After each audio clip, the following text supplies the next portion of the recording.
Brother Ben here? Brother Ben.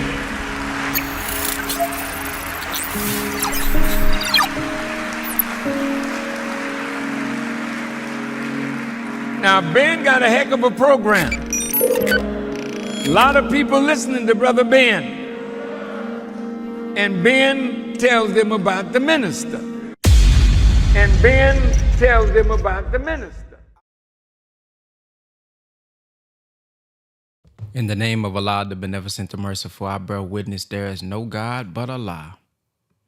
And Muhammad is his messenger. I would like to greet you all with the greeting words of peace. We said in the Arabic language of Assalamu alaikum.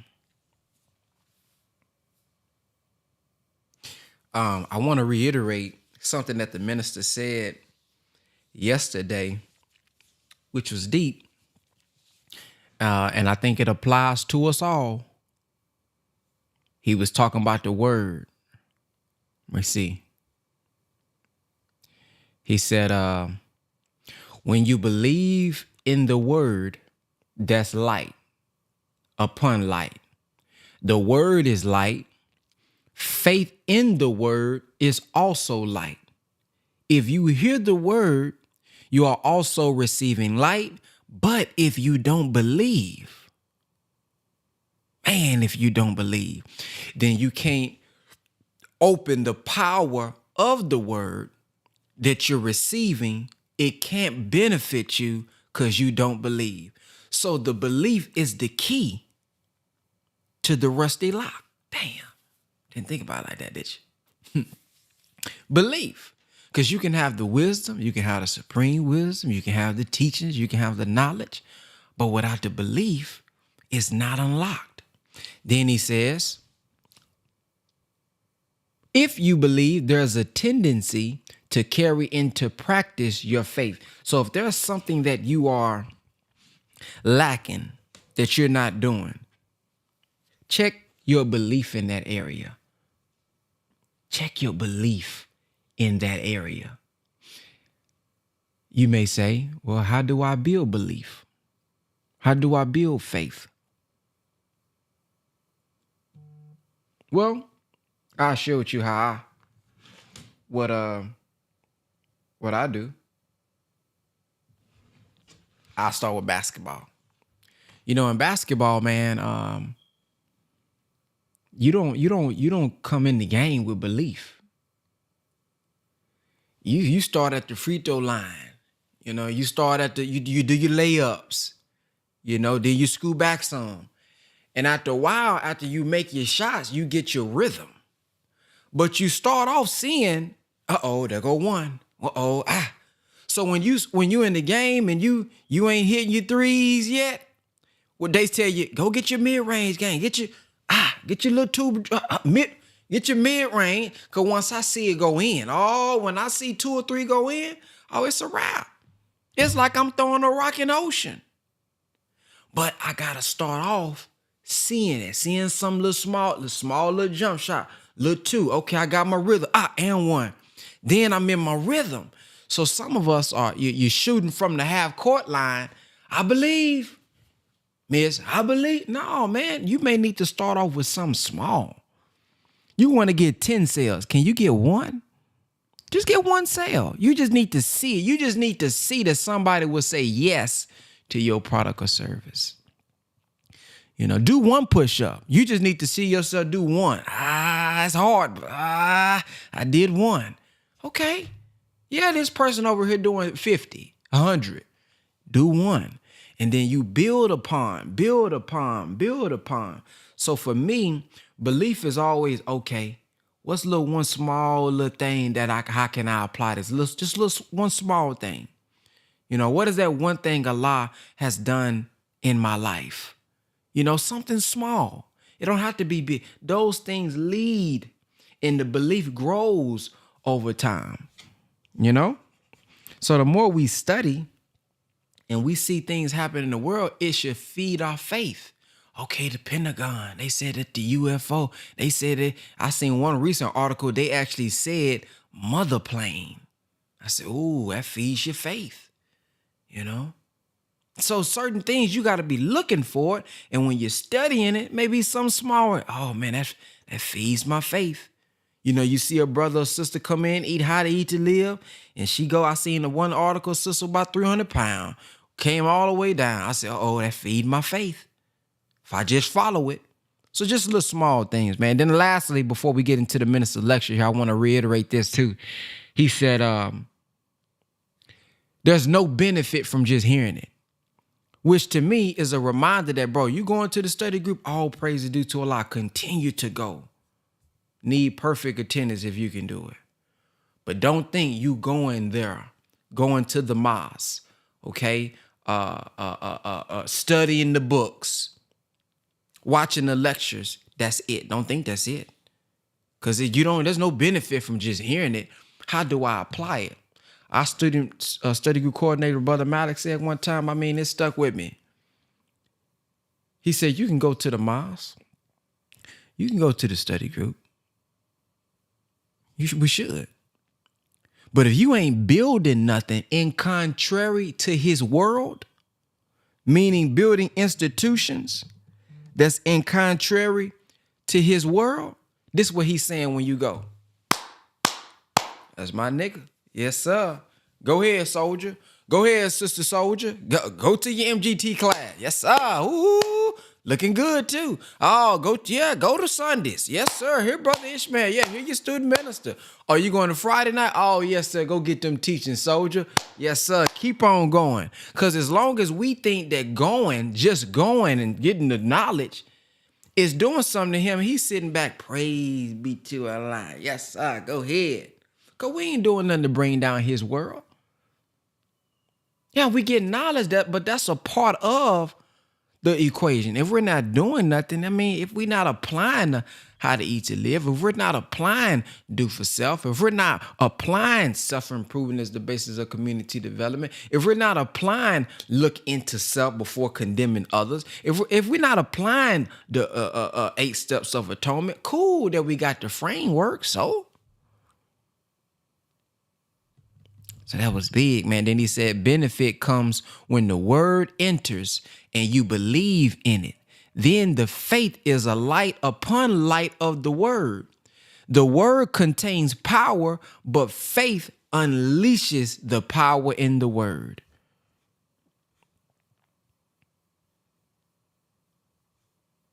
I think that's what I want to share. I think that's it.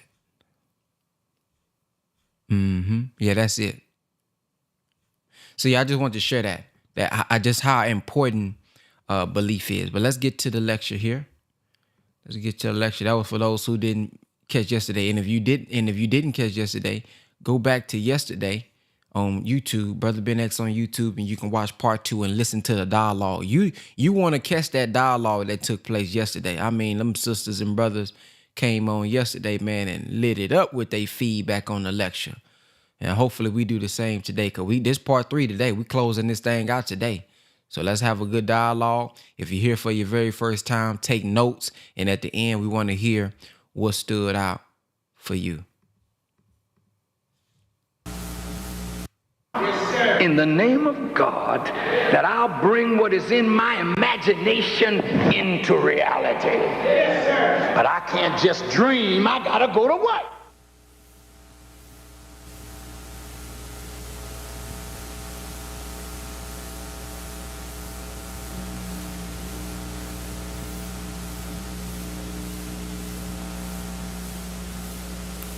I gotta go to work.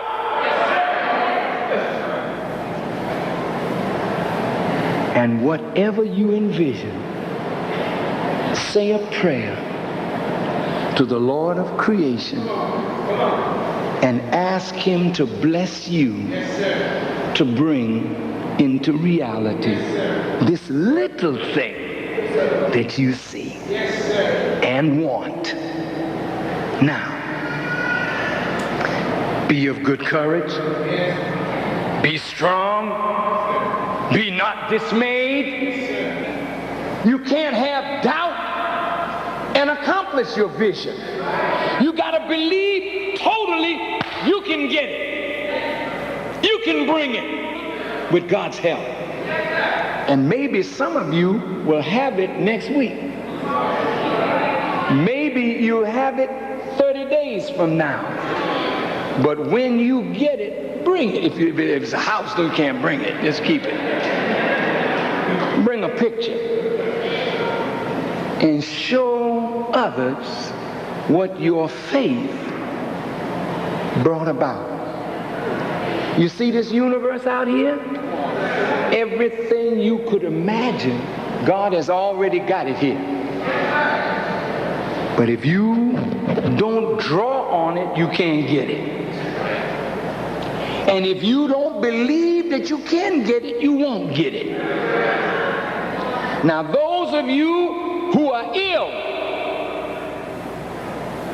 and want relief from your illness, there is nothing impossible for God. Let me stop right there. Well, they told me my sickness is incurable. I know what they say. They say because their wisdom has run out.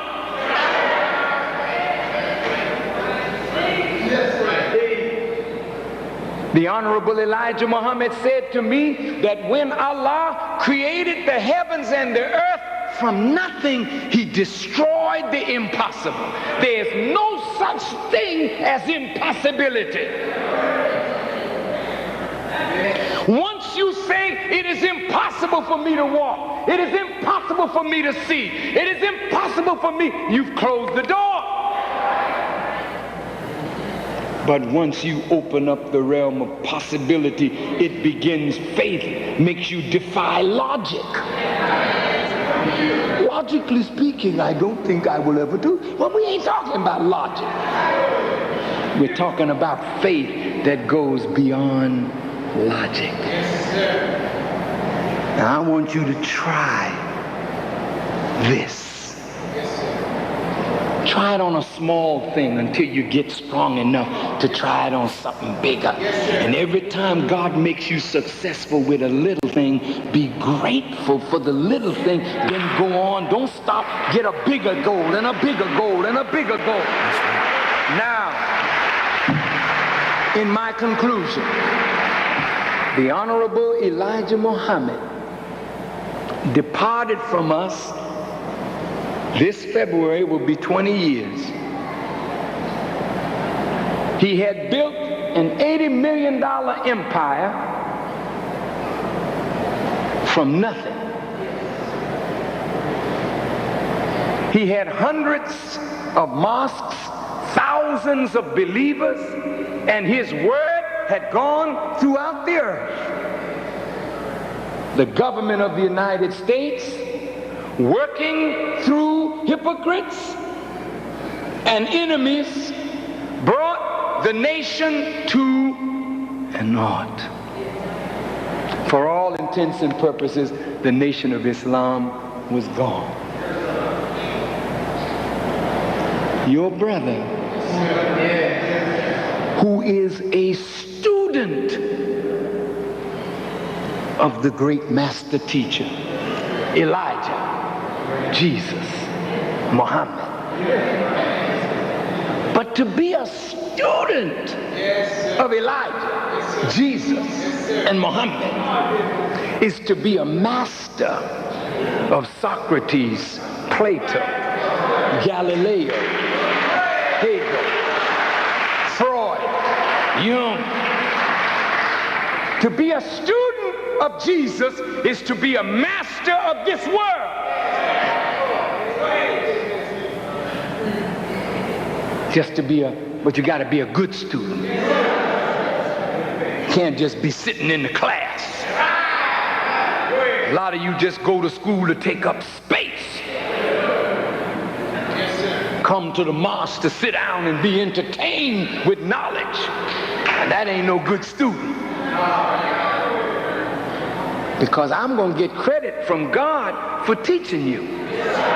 The question is, what credit will you get when God asks you, how did you respond to what you heard? You say, well, I heard it. It was great. I really liked it. You should have seen how many times I jumped up and applauded. God, I jumped up 65 times, clapped my hands till my hands was red, went out of there feeling so good, and I went back to my room, and there was a mouse on the table. I kicked the mouse out, and I ate the cheese. And I can't wait to go back to the mosque again, so I can come back to that little dirty, nasty room I'm living in. Well, hell, if you're in Islam and all you got is a little dirty, funky room to live in, you just sitting there taking up space. You need to go on somewhere or get busy and do something with what you've been taught. Sitting around here with nothing in your pocket and claim to be with Elijah? Hell no. Running around trying to find a gun to defend you with? Because you got a dangerous assignment, you have no courage, no heart, you need a gun and you got God, but you forsake God and pick up a gun? Punk, die with your damn gun then.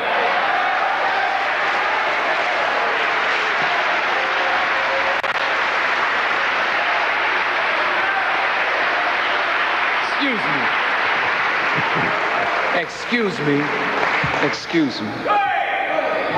I shouldn't use that kind of word. But I get hurt when you got all the power sitting around you and don't know how to tap into it because you're weak in faith. Don't send faithless men to do big jobs. You're going to work with black people? You better have some faith. You're going to work in a so-called gang-infested area? You better have some faith. You don't go to my brothers and sisters with guns. Go to them with God. You can't get me to put a gun on me. I bought two when I lost my mind. I did. I bought two guns, but I had really lost my mind. I lost my faith. There was a time that the Honorable Elijah Muhammad was gone, and I lost my faith, and I was living out in Beverly, and you white boys was brick-batting my house. My granddaughter was just a baby then, laying on the floor, and they threw a milk bottle and brick in the window. But God protected her. She was in a ring of glass, but there was a field that no glass got in, and the glass didn't get in where she was laying. That let me know God was with her and with me. But I didn't pick up on the sign. I went and got me a gun. And after I bought the gun, this is the truth. I bought it out in a gun shop in Dalton. And they have a shooting range in the back. And this is the first time I ever fired a gun. PPK, I think it was. I bought my wife a Browning automatic, I think. Or we was going to shoot down on both.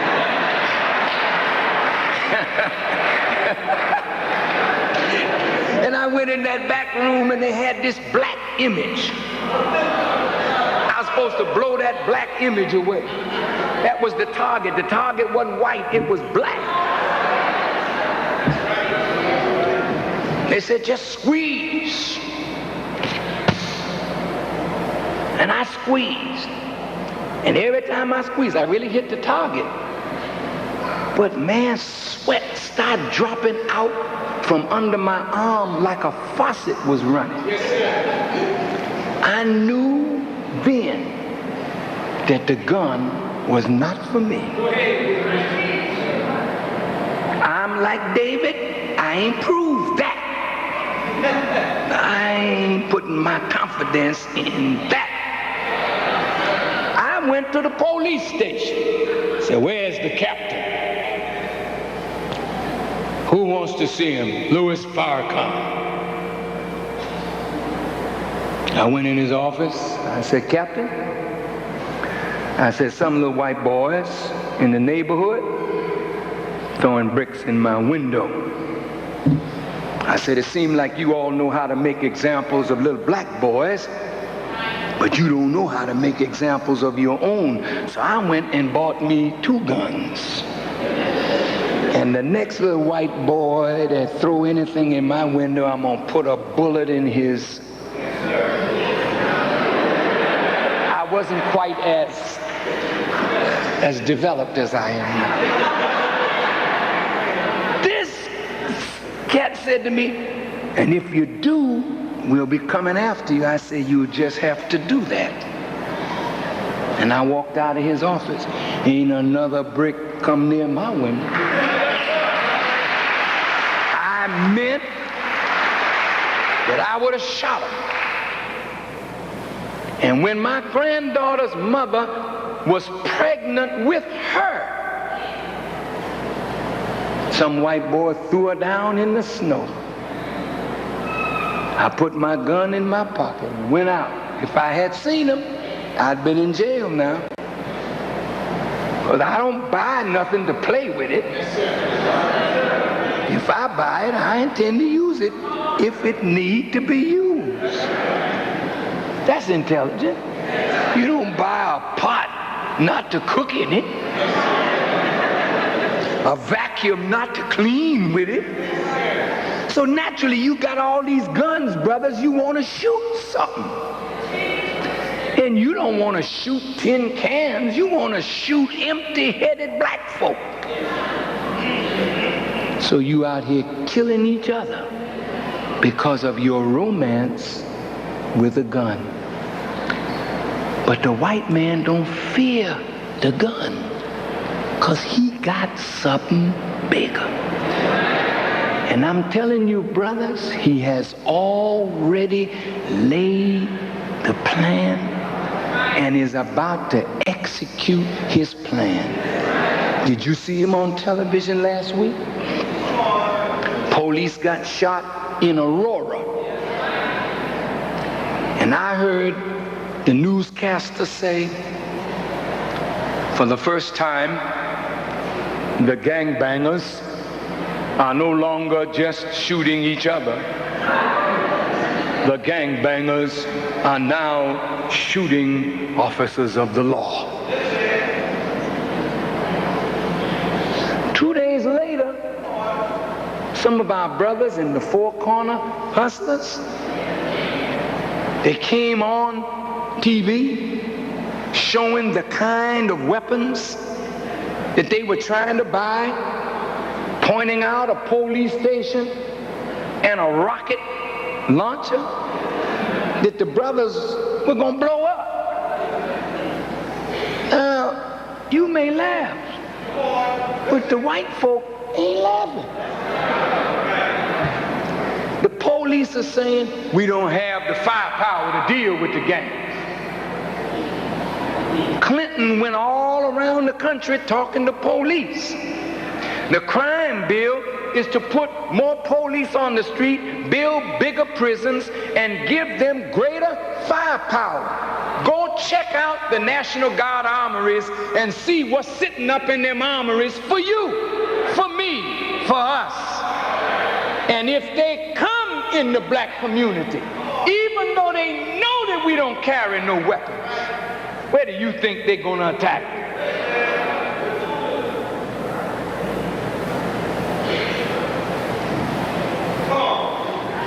They don't fear your guns. Because what they will do, they have these armored personnel carriers right now in the armories. And they'll bring helicopter gunships. They're not playing. And see, with you, you get this little feeling of invincibility because of the little 9mm you got. or your street sweeper or whatever. But when you see the stuff that they pull out on you, and they ain't coming first, they gas you first. Poor you. You got all this weapon and ain't got no protection, not even a gas mask. Ain't even got a supply of beans.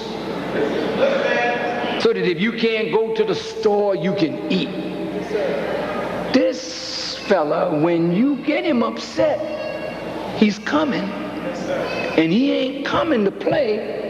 And many of our politicians, they're out there calling for the National Guard. It isn't that they're bad. They just don't have the power of discernment.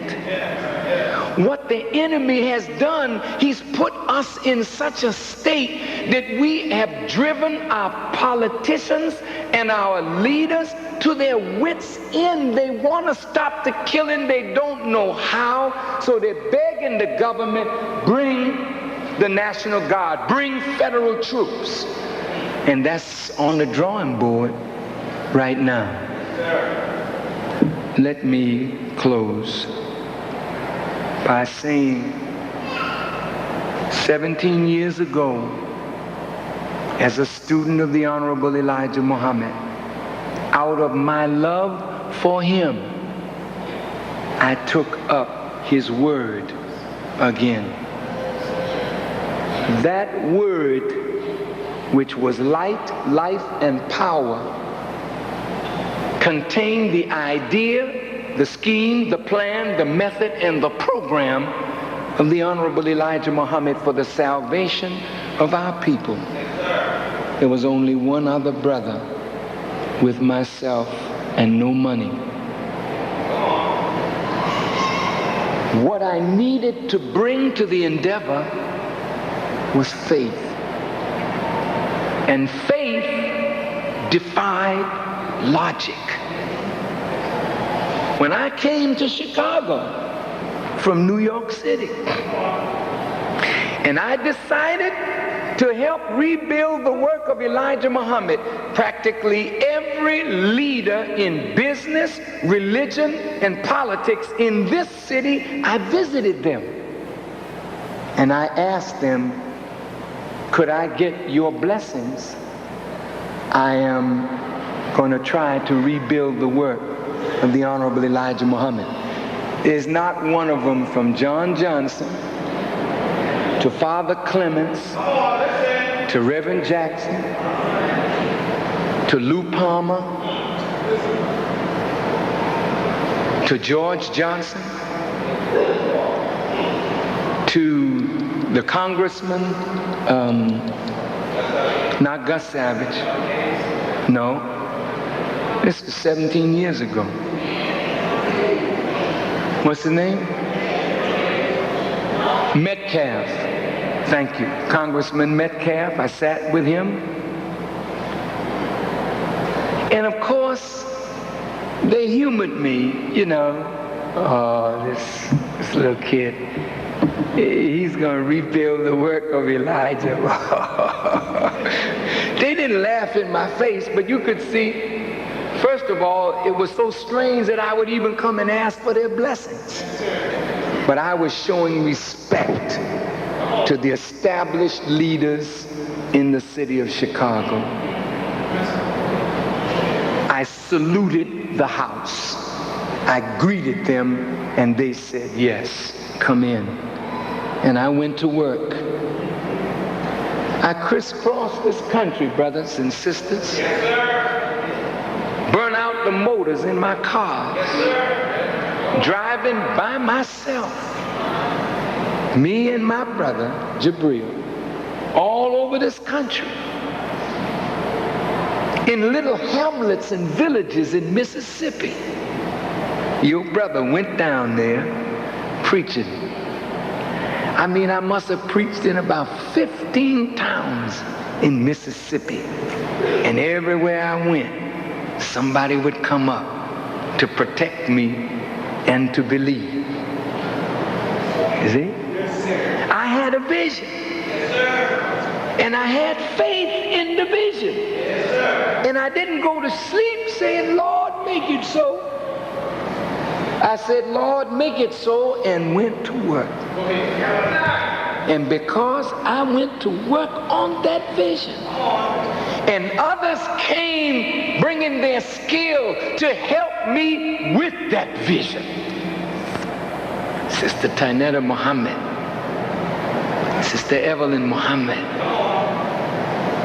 Brother Minister Akbar Muhammad. Yes, sir. Several of them came. Brother Khalid, Brother Kareem in New York. Yes, sir. Pretty soon, the nation began to form again.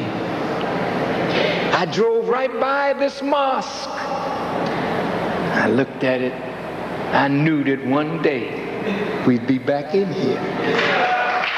And we started in a cellar and then in my basement. Then I got a funeral parlor. And we cleaned it up. But if you notice, I never put the name mosque on it. I called it the Final Call Administration Building, because the only mosque that I had in mind was where you're sitting right now. And step by step, we worked the vision. The mosque came. The school came. Pretty soon the Muhammad Speaks plant will be up. The Salam restaurant will be up. We got the farmland back. Got the sales and offers. But this is just a start. Now we went on to Africa. Now the kings and the rulers have caught the vision. No gun in my pocket. Just God in front of me. Because he said he would not forsake me. He would not fail me. I have no other alternative but to put my trust in him. And I'm telling you, I am a witness of Jesus. I am a witness of Elijah. I am a witness of Muhammad. How so, Farrakhan? Elijah was to turn the hearts of the children to their fathers. Elijah Muhammad is our father. But hypocrisy turned us away from our Father. And the scripture says, behold, Elias must first come and restore all things. Here he is. He's here in me. Elijah is present. He's alive. Wait a minute. All praise is due to Allah. Look. Is your heart turned back to your Father? Are you being restored?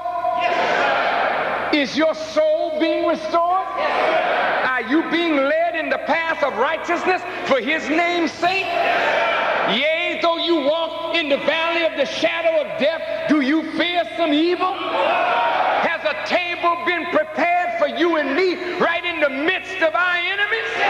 Then who is your shepherd? The Lord is our shepherd. And he's in me guiding you. If you would follow what I ask you to do, you'll be successful. I'm a witness of Jesus. Look at me. Behold the servant of God, in whom his soul delights. He's put his spirit in me. And now he's bringing forth judgment to the Gentiles. Look at what's coming out of my mouth and look at the effect of my word. I don't give speeches. Clinton gives speeches. Bush gives speeches. Jesse Jackson gives speeches.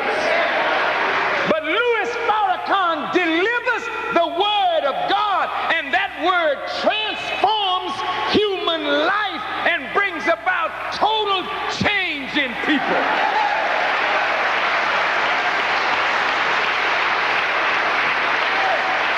I am a witness of Jesus.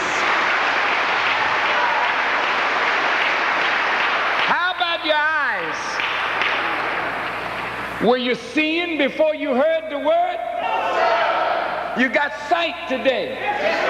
Were you hearing? No, your ears are open.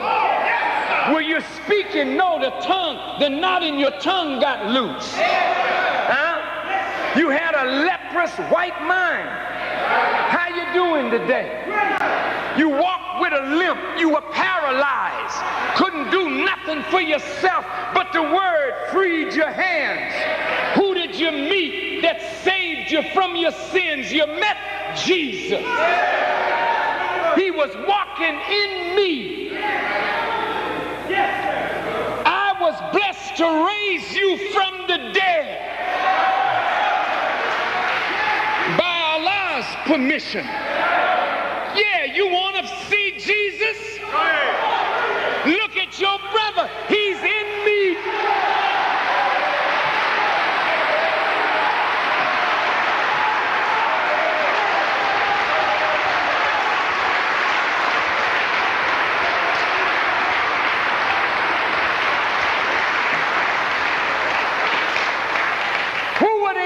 Of Jesus. It was the Jews, the scribes, the Pharisees, the Sadducees. Who are my enemies? The Jews, the scribes, the Pharisees. Look at their writings about me. What sin have I committed that I am hated by white people? Look up at me, damn it. Don't look away. Behold the Lamb of God that taketh away the sins of the world.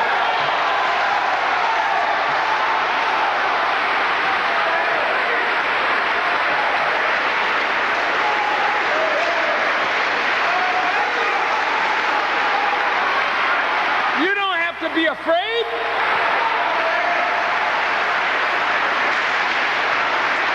I am a witness of my Father, and I am his son.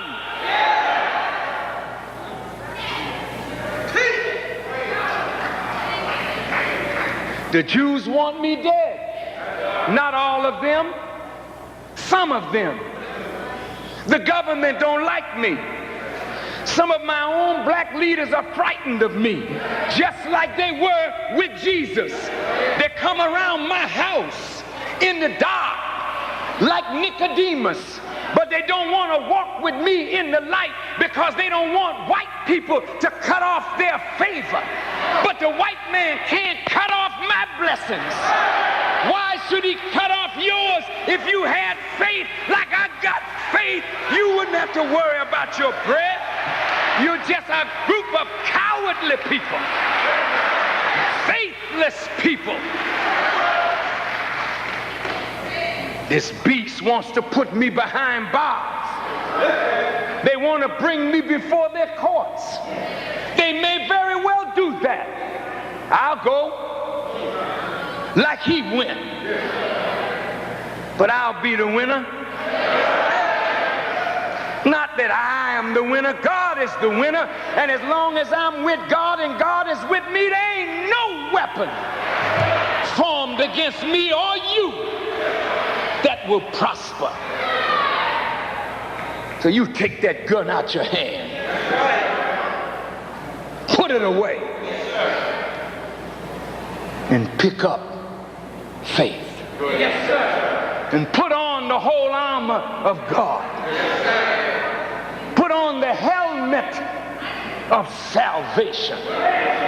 Helmet is what protects your head. Put on the word.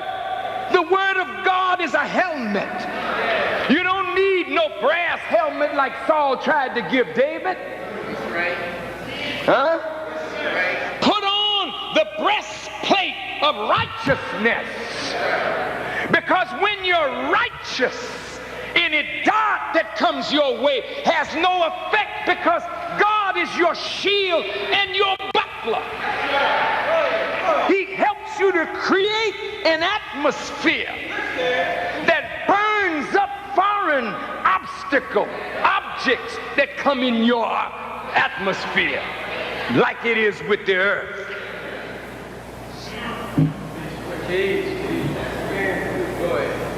Shod your feet with the shoes of the gospel. Yes, sir. What is the gospel? Good news. You're scared to tell the people good news that God has come and chosen the foolish things of the world. He come to be our God and choose us to be his people. You afraid to say that? You don't want to openly confess God, who came in the person of Master Farad Muhammad, a real live man?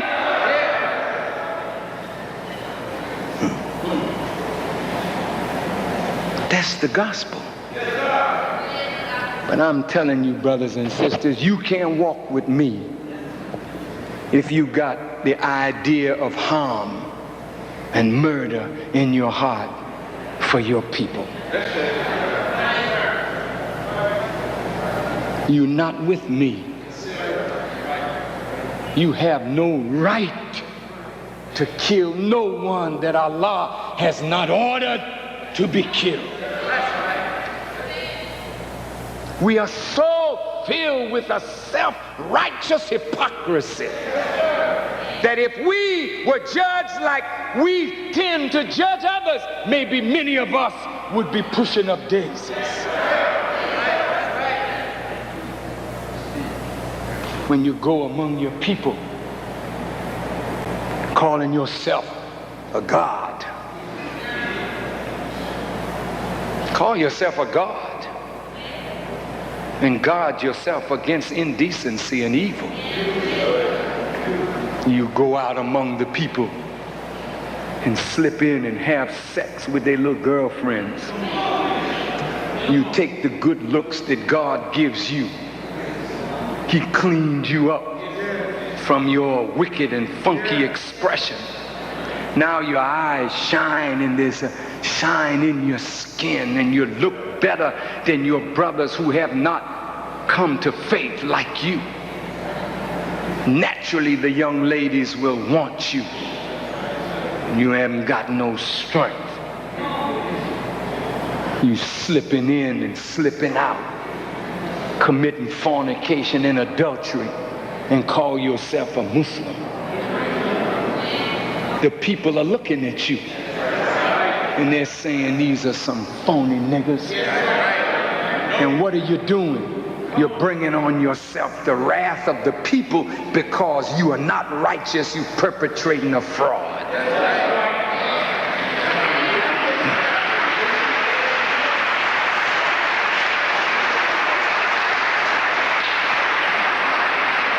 You among the savagery of our people, they have guns. So you feel that God is insufficient for you, you gotta have a gun. The moment you pick up a gun, you invite that response to you. Elijah Muhammad never taught no such thing.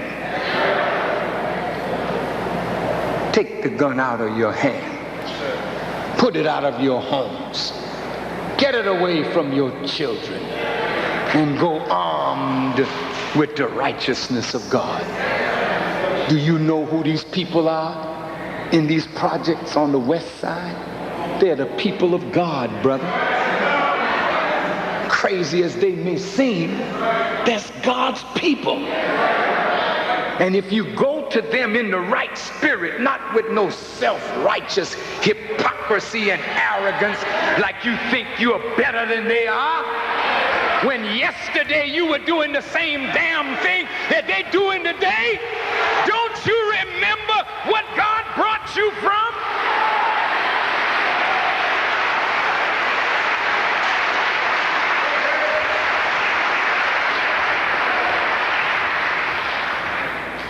They called us punks.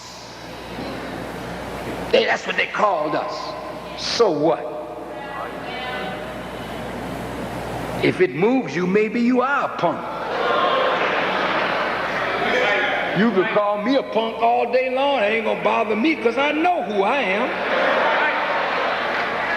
And I know soon they gonna find out. White man ain't afraid of punks. He's afraid of truth and men of God who got the courage to tell it. They're not afraid of you and your gun. They're afraid of me and the word of the Honorable Elijah Muhammad. They shut me out of London. Wouldn't even let the signal come down. Why? Who is Farrakhan? Is it the way I part my hair? Hell no. It's the word, man. The word that carries the vision and the idea of God that is closing down their world. You don't need no gun. You just need to arm yourself with faith in your God.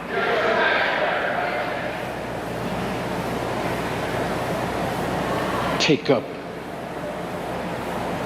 and put on the breastplate of righteousness and the sword of the Spirit. What is the Spirit of God? It is the energy of his life, and it is his love for his people. He came 9,000 miles to get us. He loves us. Do you love the people that God came to redeem? If you love them, why can't you suffer an insult? Why must you retaliate for an insult?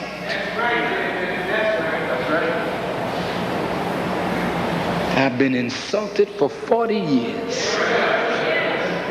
And those that curse me, I bless them. You didn't hear me? See, y'all talk about Jesus, but you scared to live Jesus's life. I know that his life is the only life that will redeem our people. You got to be able to take a lot to save our people. And if you so thin-skinned, what you doing with that long dress on? That ain't take a lot to save our people. And if you so thin-skinned, what you doing with that long dress on? That Aunt Jemima thing on your head.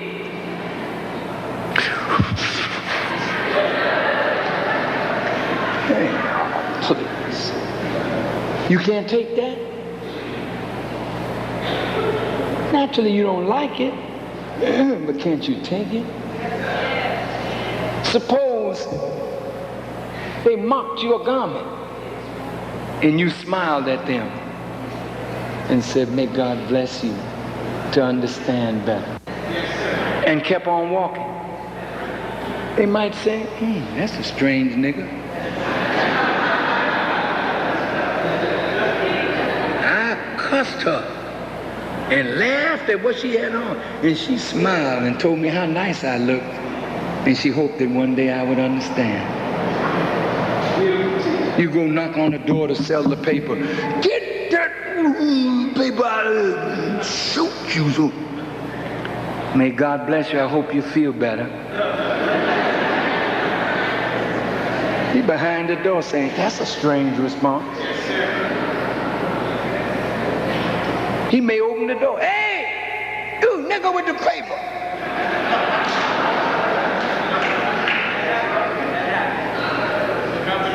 Hey, man, look, I didn't mean that. I'll take that paper. I just wasn't feeling so good. Thank you, brother. I know. I sure hope you feel better. How much is that paper? Just $1. Here, take 2. He feel bad. But if you said, what do you mean? Come out from behind that door. I'll show you what a nigga's like. You ain't no redeemer. You're a killer. You hurting my work. You're not helping me. You're hurting me. Those are my people. Those are my brothers and sisters. I love all of them, no matter what their condition is, because God loves them all. I don't want to see you hurt. I don't want to see you wounded. But you said You said it. My prayer, my sacrifice, my life, and my death is all for Allah. Isn't that what you said? But did you mean it? So you can't take a little abuse from your people in their ignorance to redeem them? Then the work and the spirit of the God and his Christ is not in you. You have never heard me plot, plan, or say nothing of evil against my enemies who are black. I take on them white ones.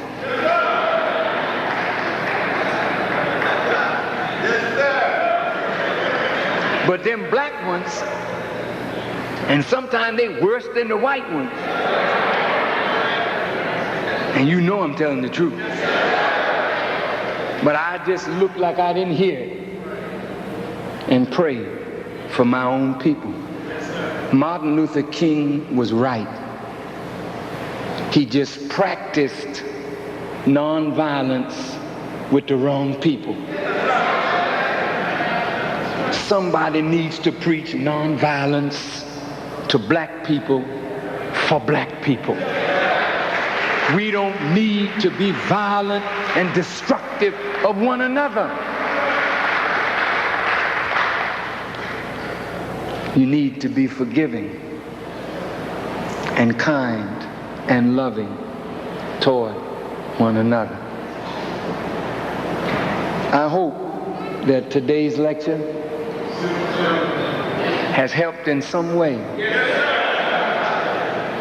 to make you see that Elijah, Jesus, and Muhammad are one.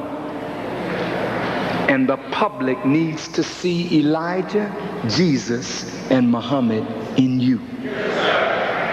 When you sit under this teaching and go out to your people, they should begin to see the birth of these three great men in one, in you. And if you understand these three, Muhammad, Jesus, and Elijah, and just begin to practice the teachings, you'll find yourself successful in what you attempt to do.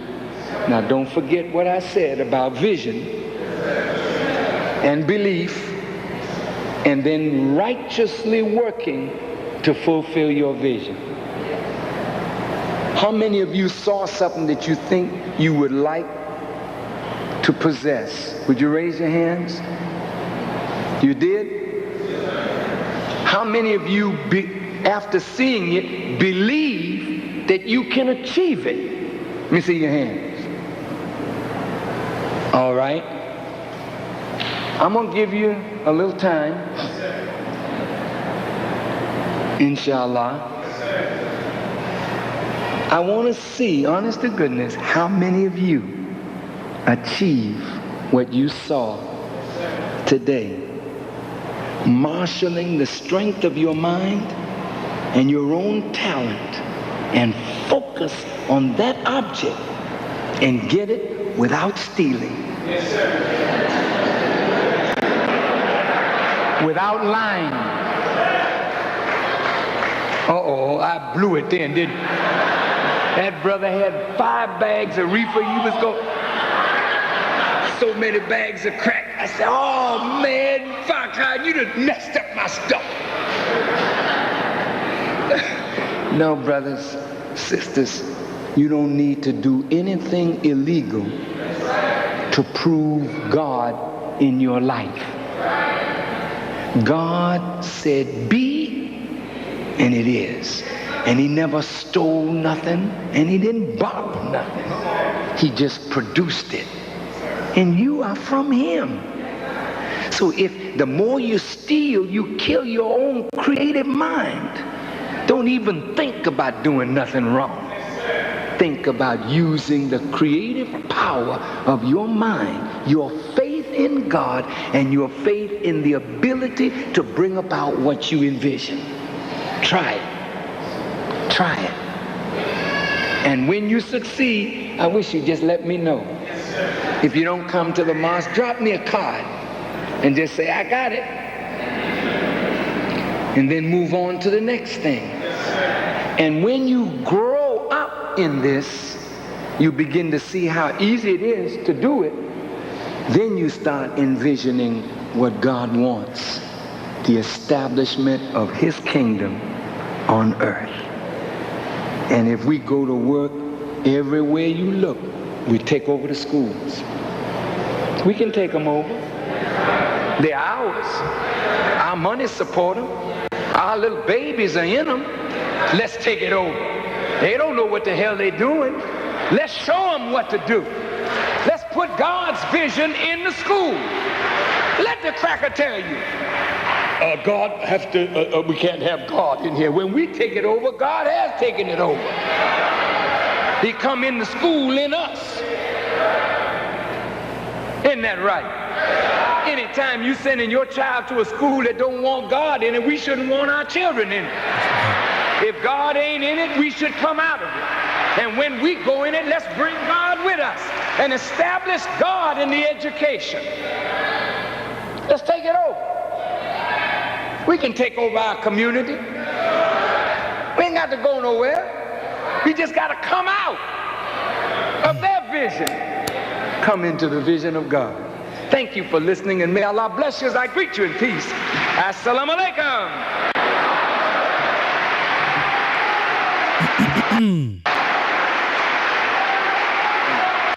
Man, mighty message, man.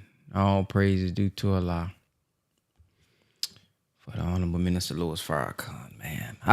If you got something that you would like to share that stood out to you, go ahead and press the number 1 at this time. Go ahead and press the number 1 at this time. Is there anything that stood out for you?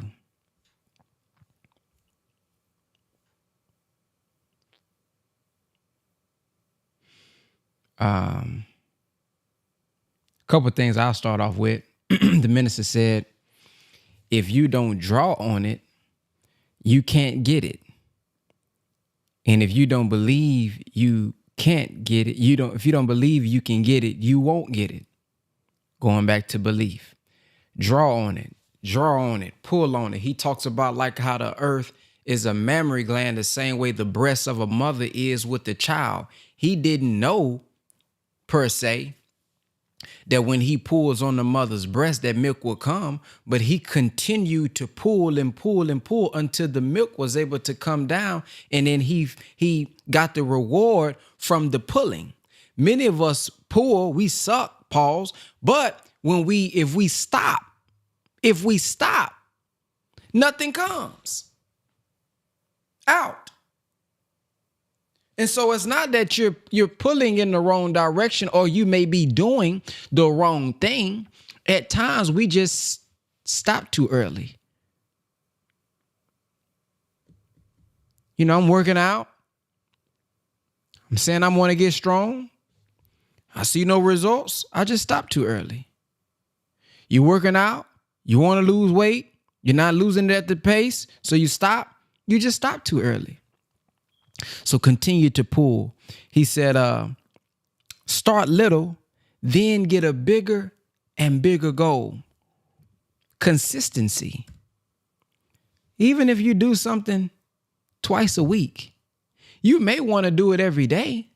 But if you are so inconsistent, can you do twice a week consistently? And then once you do twice a week consistently, you begin to pick up on the habit of doing it. Whether that's working out, whether that's cleaning out the emails, whether if that's creating your videos, whether if that's going whatever, communicating, making calls, responding back to messages, whatever it is. Start with something little, gain the momentum. See, many of us have this image in our head of the end game. Okay, that's the end game. Let me start with what the end game is. The end game is, I'm doing 10 sales a day. That's the end game. But can you start off with just one first? You're not a failure because you didn't start with where you want to end. Build yourself up to that. You really set yourself up for failure thinking that you're going to start how it's going to end. So start with something little and get a bigger and a bigger goal. Last thing before I pass it, what did he say? Let me find it.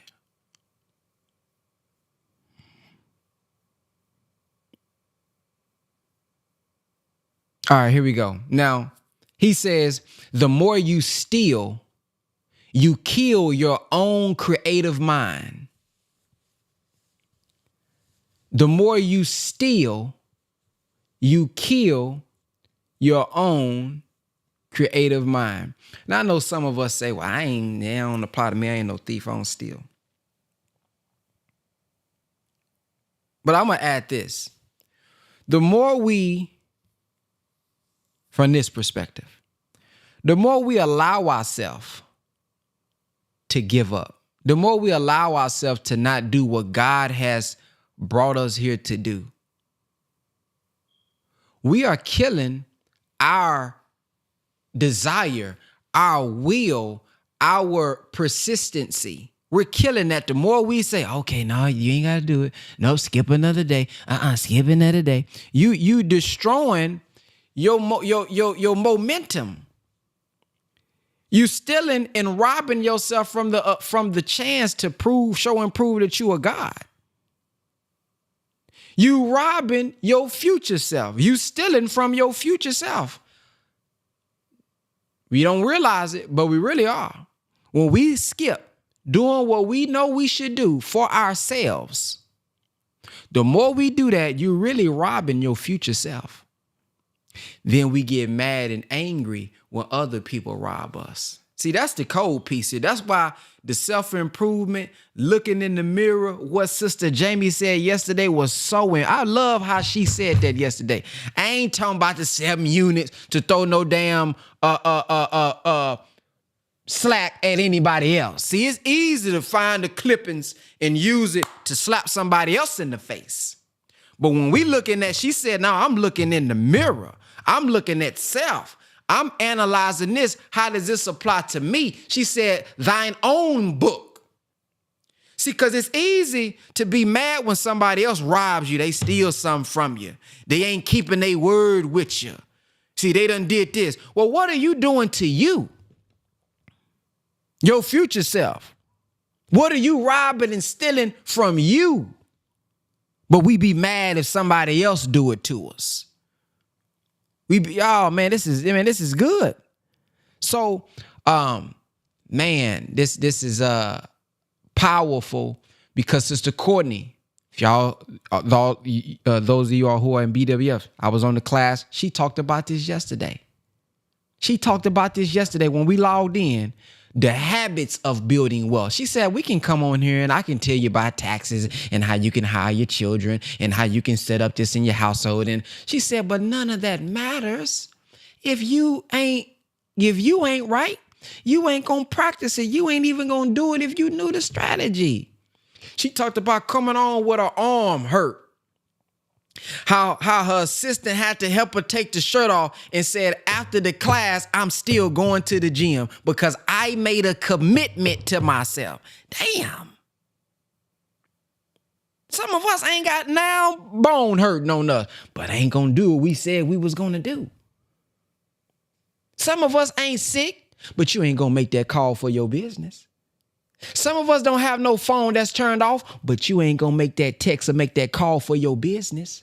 So it's not about you knowing the tactics and the strategies. Even if you know them, would you apply them? So wealthy habits, showing up when you don't feel like it. That was one of the principles she shared. Doing it when you don't feel like it. Doing it when whatever, after work. These are principles that people who are successful follow. You think all the stuff they do, they want to be doing? You think some of them just love meetings? You think some of them love to be in meetings all day? No, but it's a requirement. You got to do certain things. So, us, man, is most important when it comes to anything, not pointing the finger at anybody else, but us. Believing, having the vision, belief, and then working to fulfill that vision that we say we want. Let's go to Sister Jamie. Assalamu alaikum, Alaikum salam. family. Okay, today, Brother Ben, assalamu alaikum, I decided to show my face. The minister said so much in this particular message, but the main thing at this particular end, he said, what are you willing to suffer through? I have a testament. I'm going to read my book today. Come on. I was attacked this morning. Not for being, for doing anything, but I was attacked because I'm a Muslim. I wear my headpiece. I make sure I'm a representative of the teachings, because when I'm out here, like the minister said, if you're not repping me, if you're not repping these teachers, what are you repping? What are we here for? So I was attacked this morning for being a Muslim, and I know what it is. And Allah showed me a couple of days ago the sister that attacked me in a vision, and I seen her pulling off my hijab. I seen her grabbing my headpiece and taking off my headpiece. And I'll be right back. Hold on, y'all. It'll be real quick. I'm sorry. Are you doing the canned goods or no? Yeah. If I give me a minute, I probably ain't gonna be able to make it. I can go run over there. Okay, yeah, I gotta get to a box. I'll go tell her I'll be right back. Okay, sorry about that. I was told that I was being an aggressor. When I have on this headpiece, I try not to be an aggressor, because one thing I don't do is I don't believe in, like the minister say, we should be the example of these teachings. And so I know I'm not being an aggressor, but I know I've been aggressed against. And when I tell y'all that I was attacked this morning because of me being a Muslim, but then I had to ask Allah, and I've been crying. I said, Allah, what is this? You didn't bring me down here for this, not for this. So what is this? What is this? So I'm asking him, why? Why? And he said, what are you? And then the minister came right on the day and was saying, what are you willing to suffer through? What are you willing to go through for me? What stripes are you willing to take? And like, what's really hurting more than anything is our own people. It's Black people that's attacking me. It's us. For what? Then she called me, yeah, because you got to stop acting like a know-it-all. There we go. Thank you. I needed to understand why I was being attacked. I'm not being attacked for what I know, because I know nothing. And I came in saying I didn't know anything. I'm being attacked for what I represent, which is Islam. That's what I'm being attacked for. So I'm being attacked not for what I know, because I don't know anything, because I said that when I came into the position, this is new for me. But because I wear my headpiece, I wear my Muslim garb, I say all praises due to Allah, I'm being attacked. Then this woman was erratic and acting a fool, and the manager still came at me like, no, you just be quiet. Let me deal with her. And you're the aggressor. How am I being an aggressor? You're being calm right now, but it's you. It's you. Y'all, I need prayer. Because when I tell y'all, I'm so angry right now, but I know what my minister will want me to do. He will want me to be his example and to take this, because there is no God but Allah. So I gotta suffer through this pain. I gotta suffer through being attacked. I gotta suffer all for his name's sake. So I'm just saying, family, guard up your line. Go out there with your head held high and call on the Lord and say, Lord, because he is the greatest, and no matter what we gotta suffer through, no matter what pain we gotta take, know that we will be the victors in his name. That's all I wanted to say, Brother Ben. Please, family, pray for me, and thank y'all for everything. Assalamu alaikum. Wa alaikum salam. Man, thank you for being vulnerable and sharing that message. I think you've blessed us so many times on this power call. I know many days I just felt like I was going through stuff and you came on and I heard the way that you teaching with that fire through Ramadan, through all these different days. Man, that's the least that we can do for what you have blessed us with the word. So I want to share this. First, let me say this. You're going to be fine. As we read in this book yesterday. I know I read you said you got the book. So open this bad boy up, look in that Quran, and know that God is going to provide sustenance for you and for us. And the minister said yesterday, long as we got our hands in his hand, or long as we with him, and God is with us. Matter of fact, he just said that today. Hold on, let me get the quote. Oh man, look, man, shoot. Let me show you this here. As long as I'm with God and God is with me, there is no weapon formed against me. Look, he didn't say just me. He said me or you that will prosper. Come on, man. I want to read something that the minister sent us. I never shared this because this is similar, because I was terminated from YouTube because of who I am. I don't give a damn how many times I get terminated. Farrakhan going back up. And that's what I want to share. Thank you. So you see, your representation is strength. You know how many sisters don't wear the headpiece because they scared? You know how many people don't put an X on there because they scared? You know how many people don't put they scared to put X and Muhammad on their Zoom name? So the fact that you even willing to put the headpiece on. There's some sisters, when they outside the mosque in the skirt group, man, they ain't doing all that. They don't even want to show that they Muslim. You should be jumping with joy. I know it don't feel like it. All right now, it don't feel like it. But let me share a message with y'all that the minister sent. Similar situation, but I hope this blesses you. He said, I got your message. He was responding to the brother. I got your message about what they have done to Brother Ben, Brother Aiden, and others on YouTube. It's the minister.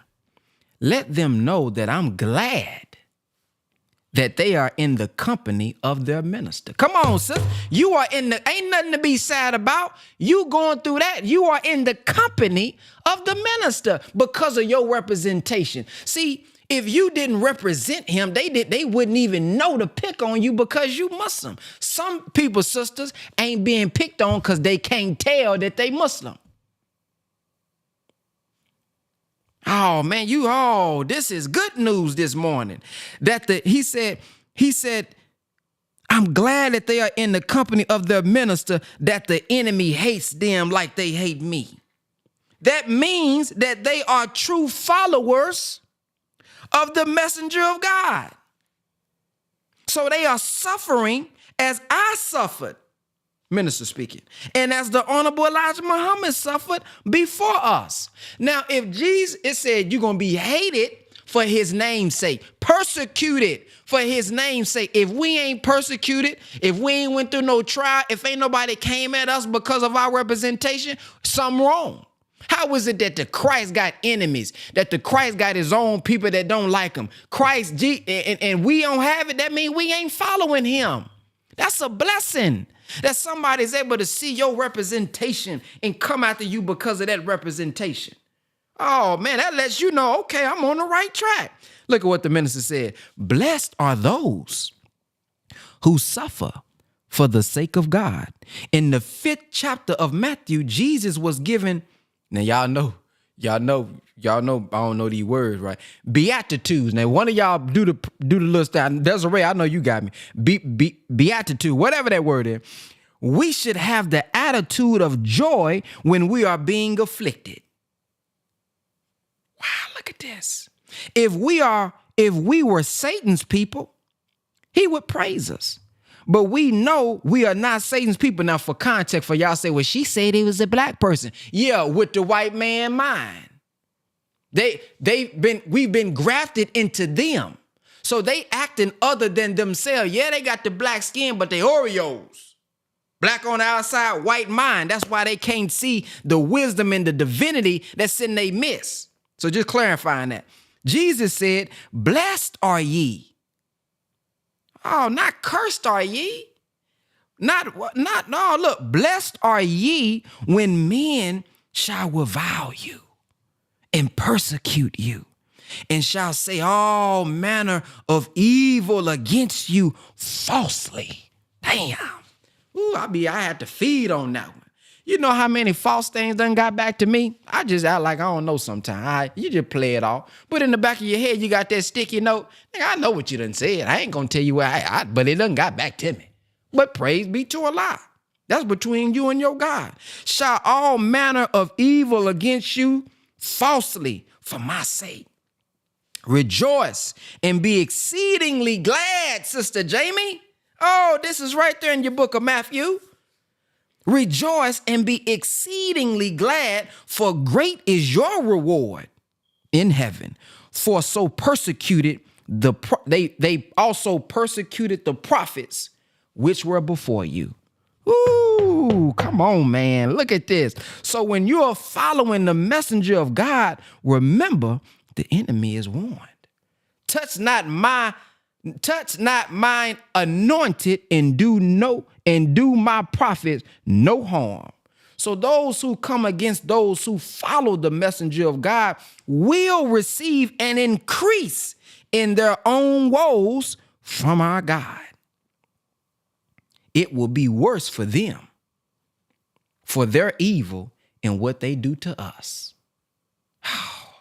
The Honorable Elijah Muhammad said, when they do these things, we fight harder with the truth. They are losing, and soon, very soon, they will totally lose. Oh, man, I hope that blessed you this morning. As much as you done gave us inspiration on this call, man, shoot, pick your head up, man. Shoot, pick that head up and keep that, make the headpiece a little bit more tighter.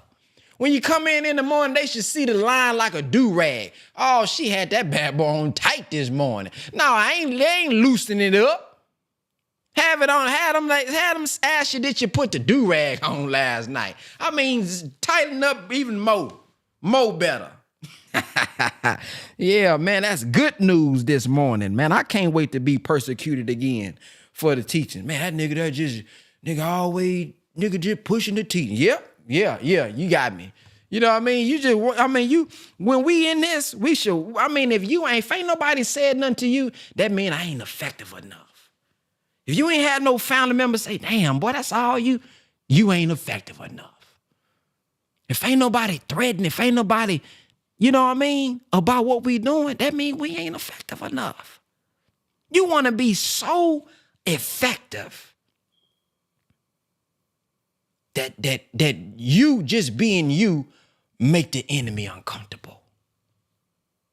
See, the minister, you making me think about that atmosphere. That's deep.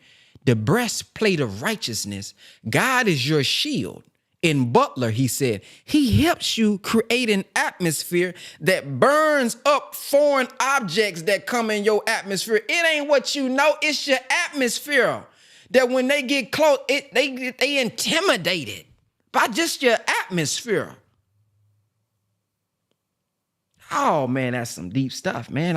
Ooh. You ever went somewhere, man?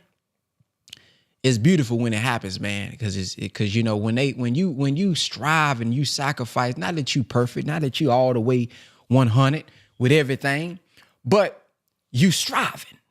And it's your life. It ain't no part-time thing that you do. When you start going around people, have y'all noticed people stop cussing? They'll They smoking, but they, man, my bad, no disrespect. It happens all the time.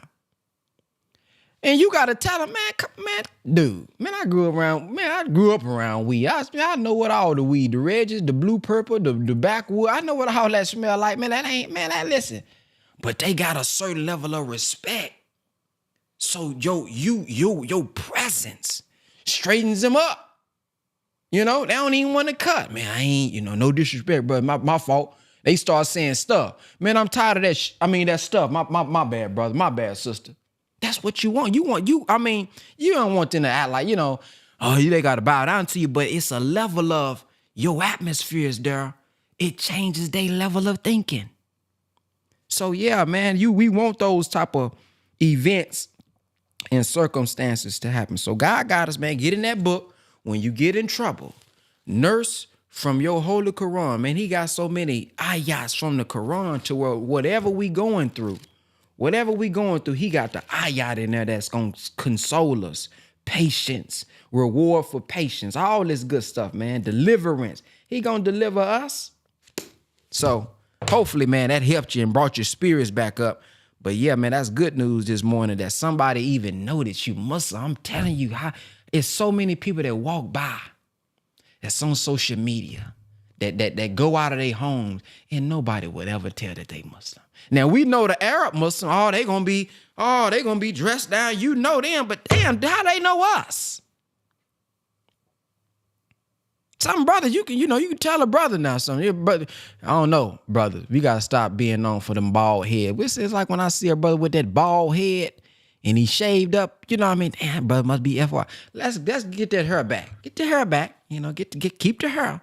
There's too many brothers going bald these days. Anyway, y'all, that's another comment. But yeah, man, shoot, don't be afraid to let them know I'm with the. Now, there's gonna be certain time for security purposes. Okay, let me balance this out. For security purpose, you want to go in, incognito.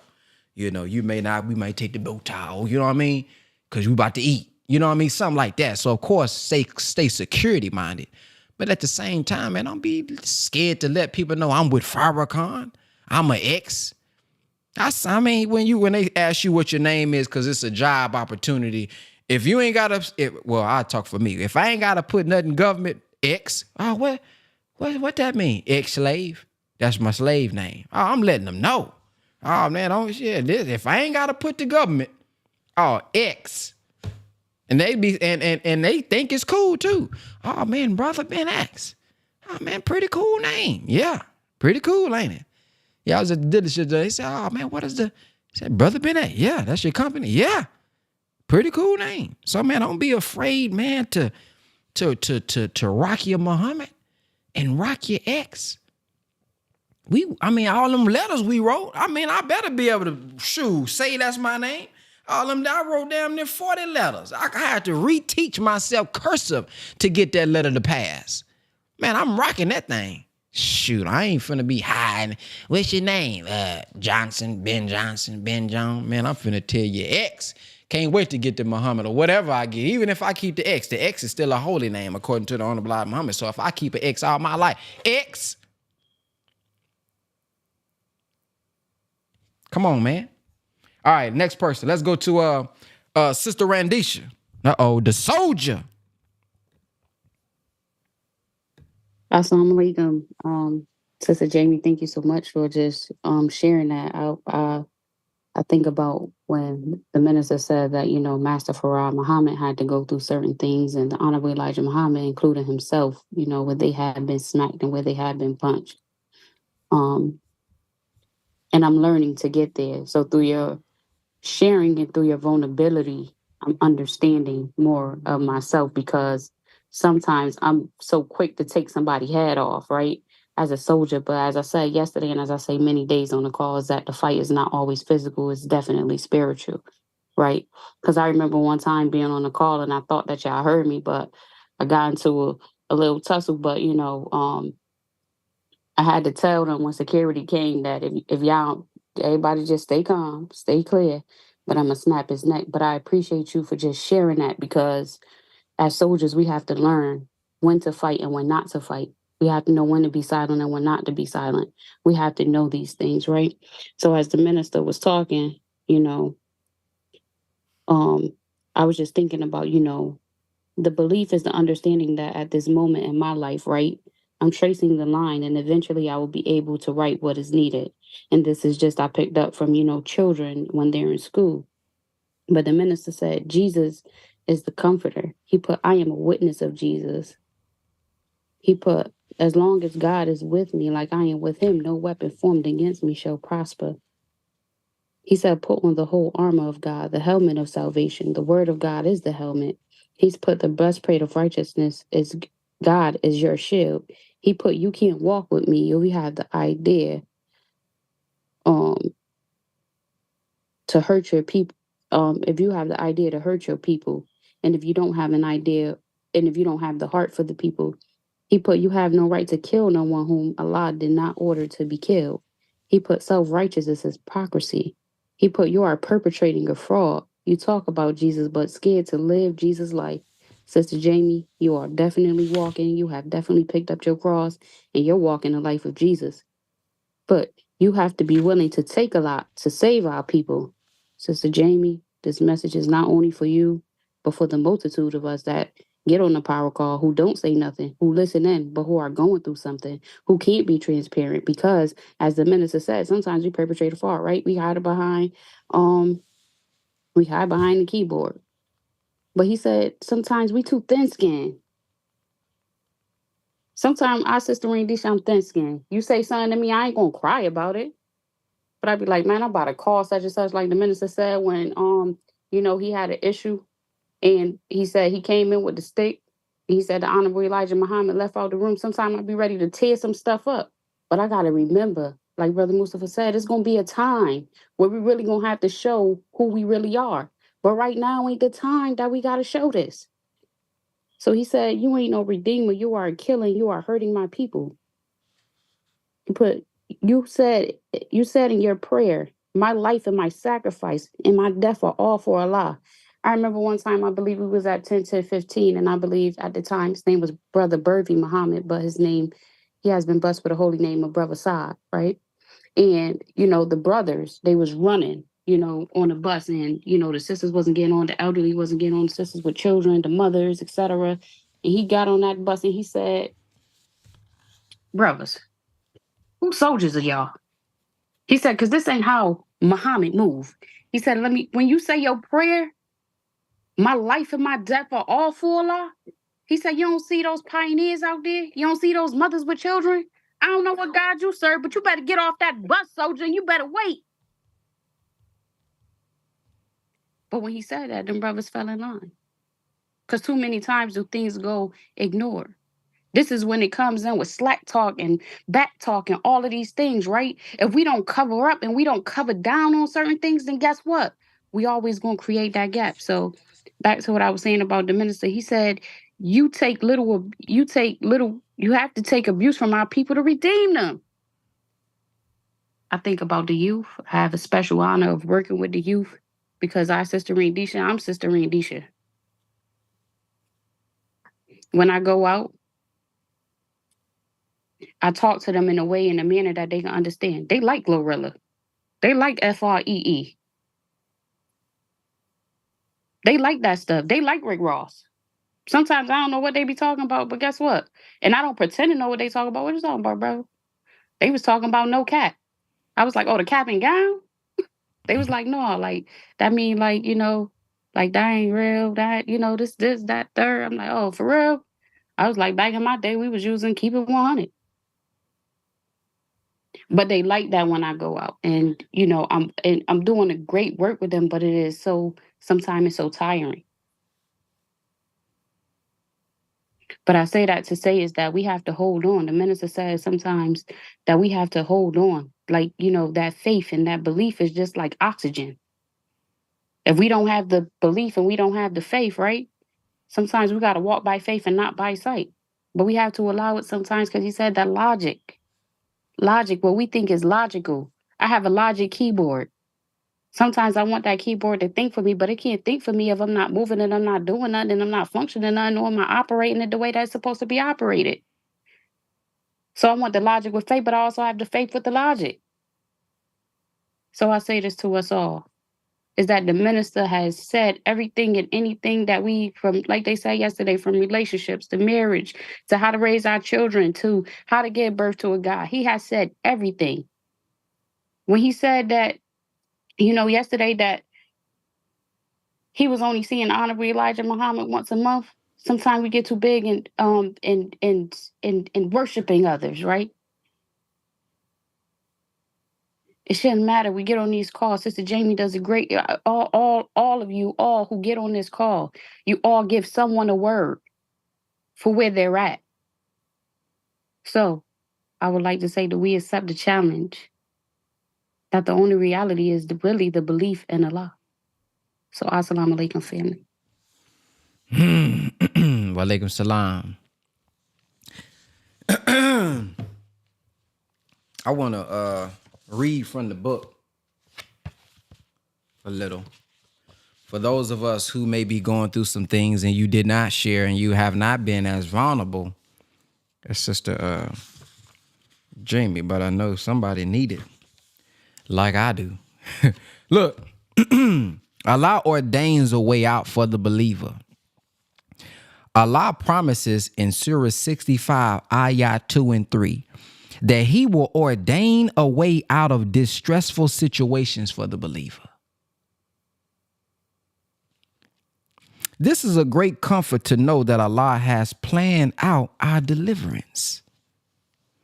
So 65 and 2 says, so when they have reached their prescribed time, retain them with kindness or dismiss them with kindness, and call to witness 2 just ones from among you, and give upright testimony for Allah. With that is admonished he who believes in Allah in the latter day, and whoever keeps his duty to Allah, he ordains a way out for him. And whoever keeps his duty to his mama, nope, it didn't say that. And whoever keeps his duty to they boss, nope, didn't say that. And whoever keeps his duty to Allah, he ordains a way out for him. Ayah 3 says, and he gives him sustenance from whence he imagines not. And whoever trusts in Allah, he is sufficient for him. Surely Allah attains his purpose. Allah indeed has appointed a measure for everything. Then I'm gonna go right here. Allah delivers the believers from affliction. Deliverance as a sermon or khutbah subject is more germane to the religion of Christianity than Islam. Yet, as we demonstrate in the section of this book and exposes the reader to the Quranic ayats that specify Allah's deliverance of the believers, the idea of divine deliverance of the faithful is a strong theme in the Holy Quran. A sample of those verses are as follows. This is in the name of Allah, the Beneficent, the Merciful, Surah 10, 103. Then we deliver our messengers and those who believe. Even so now, it is binding on us to deliver the believers. Oh my God, look at that. Binding. It said it is binding on us to deliver the believers. Then Surah 26, 118 says, so judge thou between me and them openly and deliver me and the believers who are with me. So long as you with God, you should expect deliverance. May not be delivered when you think you should. May not happen when you think you should. But he has his plan. We plan and Allah plans, and Allah is the best of planners. Surah 27:53 says, and we delivered those who believed and kept their duty.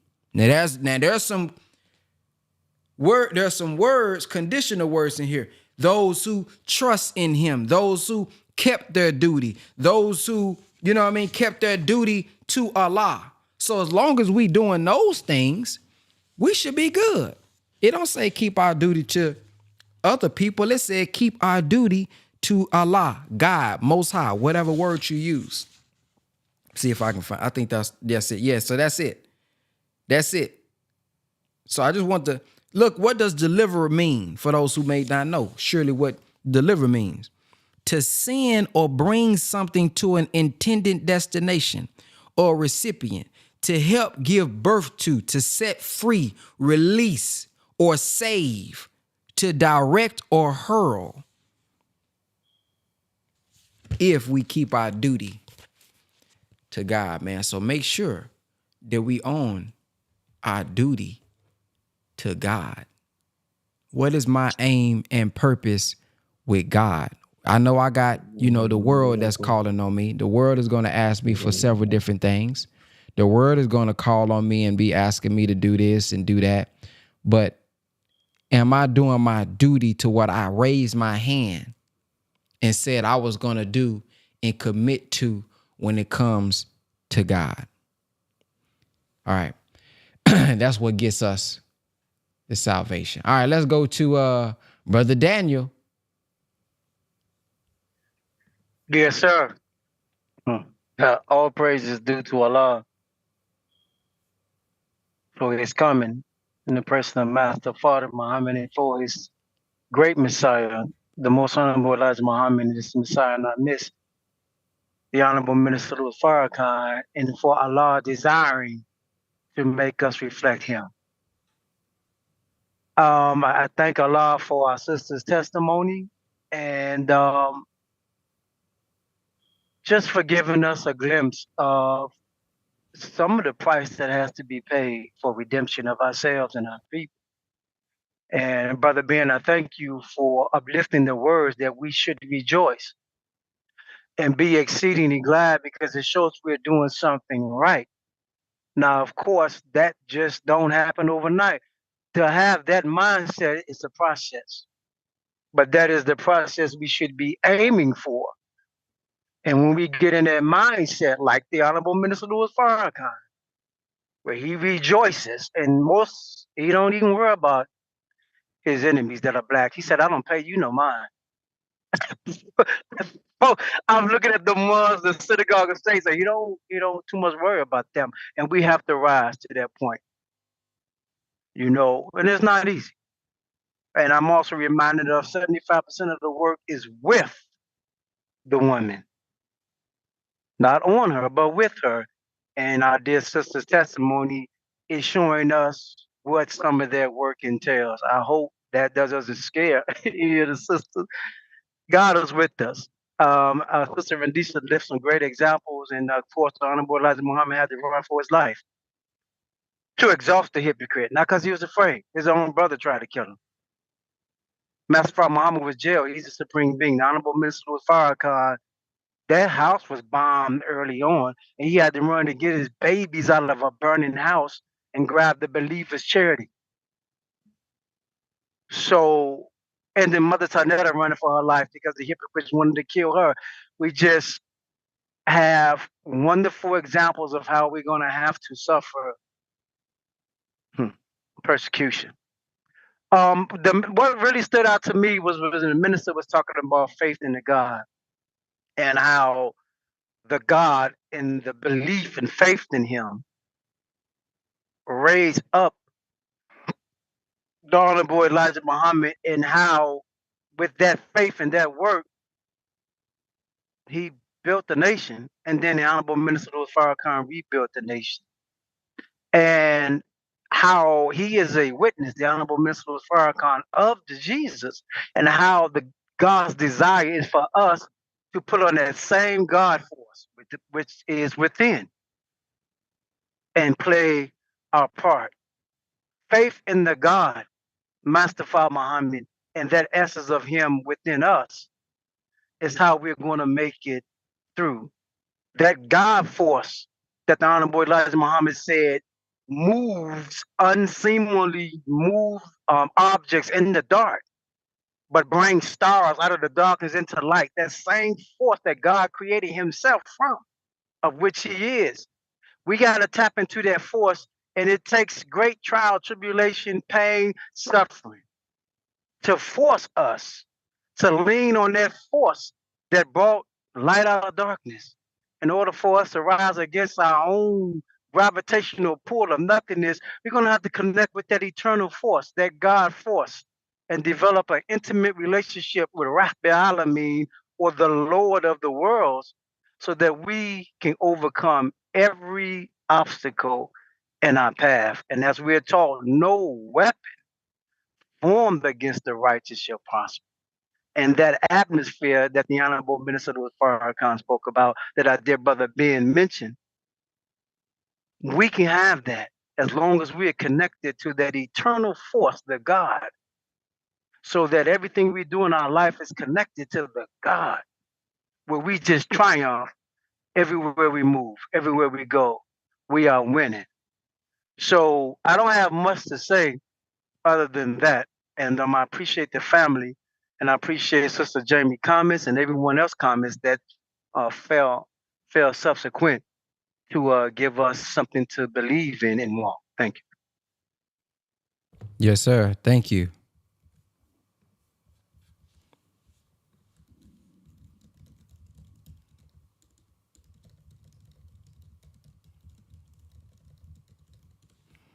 All right. Anybody else have anything that they would like to share?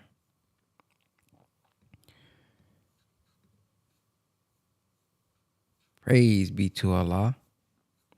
All right. Well, I would oh, the minister got pretty deep at the end. He says, if you go to them with the right spirit, not arrogance. Yesterday you was doing the same damn thing they doing today. Don't you remember where God brought you from? Don't get in here and get amnesia, where you turning your nose up at everybody like you on your fast. Y'all know how it is when we fasting, right? When we fasting, everything get on our nerve, don't it? Well, I mean, I'm talking about every little thing. You breathe wrong, we irritated when we fast. I'm talking about Ramadan or 3-day fast. When you ain't ate nothing, everything is an irritant. Don't be like that full time because you Muslim now. Like you can't be around nobody that's eating pork. When you just a couple of days ago, were eating that pig in a blanket with jelly and syrup. That was me. Oh, boy, I would tear a pig in a blanket up. Or one of them blueberry cones, breakfast sausages, that blueberry kind, and you dip it in syrup. Oh, wish I could have me one this morning. I ain't gonna lie to you. But don't get in here and get to condemning your people, cause now, nigga, don't you know what's in the ingredient? Yeah, but say it with grace, with understanding that that's what you was just doing before you knew with your smart self. You know, you didn't clean yourself up. Now you condemning and you side-eyeing those who doing what you used to do. So be careful. We got to go with the right spirit. He said, those that curse me, I bless them. He said, you all talk about Jesus, but scared to live the life of Jesus. Now, we all have to check ourselves on that one, right? All of us. Because y'all know us. And I done heard it. Yeah, all of us. Oh, well, you know, that's the minister. No, nigga, that's you too. That's me too. I can't say, well, you know, that's the minister mission. Brother, damn. Boy, you got to look ourselves in the mirror and say, boy, didn't you sign up to help him? Then we put the hashtag, we are Farrakhan. Now, yeah, he light years ahead of us. Yeah, there's a lot of stuff he gonna be more polished in. But we can't say, oh, that's for him. That ain't for me. Where you get that from? The minister said here, those that curse me, I bless them. Y'all talked about Jesus, but scared to list the life. He said, I know his life. This is him speaking. I know his life is the only life that will redeem our people. So if we signed up to be redeemers, ain't no that's just for him. That means that same path he on, if we want to truly redeem, we got to be on that same path. Now, is it going to be harder for some of us because we super soldiers and nigga, I'm the bone breaker. All whatever stuff we come up with in our head to where we can't be a redeemer and be forgiven and graceful. All those things we say in our mind. The minister here said, I know his life is the only, not one of them. It's the only life that will redeem our people. You got to be willing to take a lot to save our people. Can't be thin skinned. See, really, some of us thin skinned like a mug by hiding it being tough. Oh, you ain't fooling nobody. Those who want to be overly all that gangster talk be the weakest ones. Tell them to throw a few punches. You see why they at. I'm sorry, I'm finna get loose. You see why they gotta have a gun. Be weak than them. They just, why you gotta be overly hard? It's a time to be tough. It's a time to defend.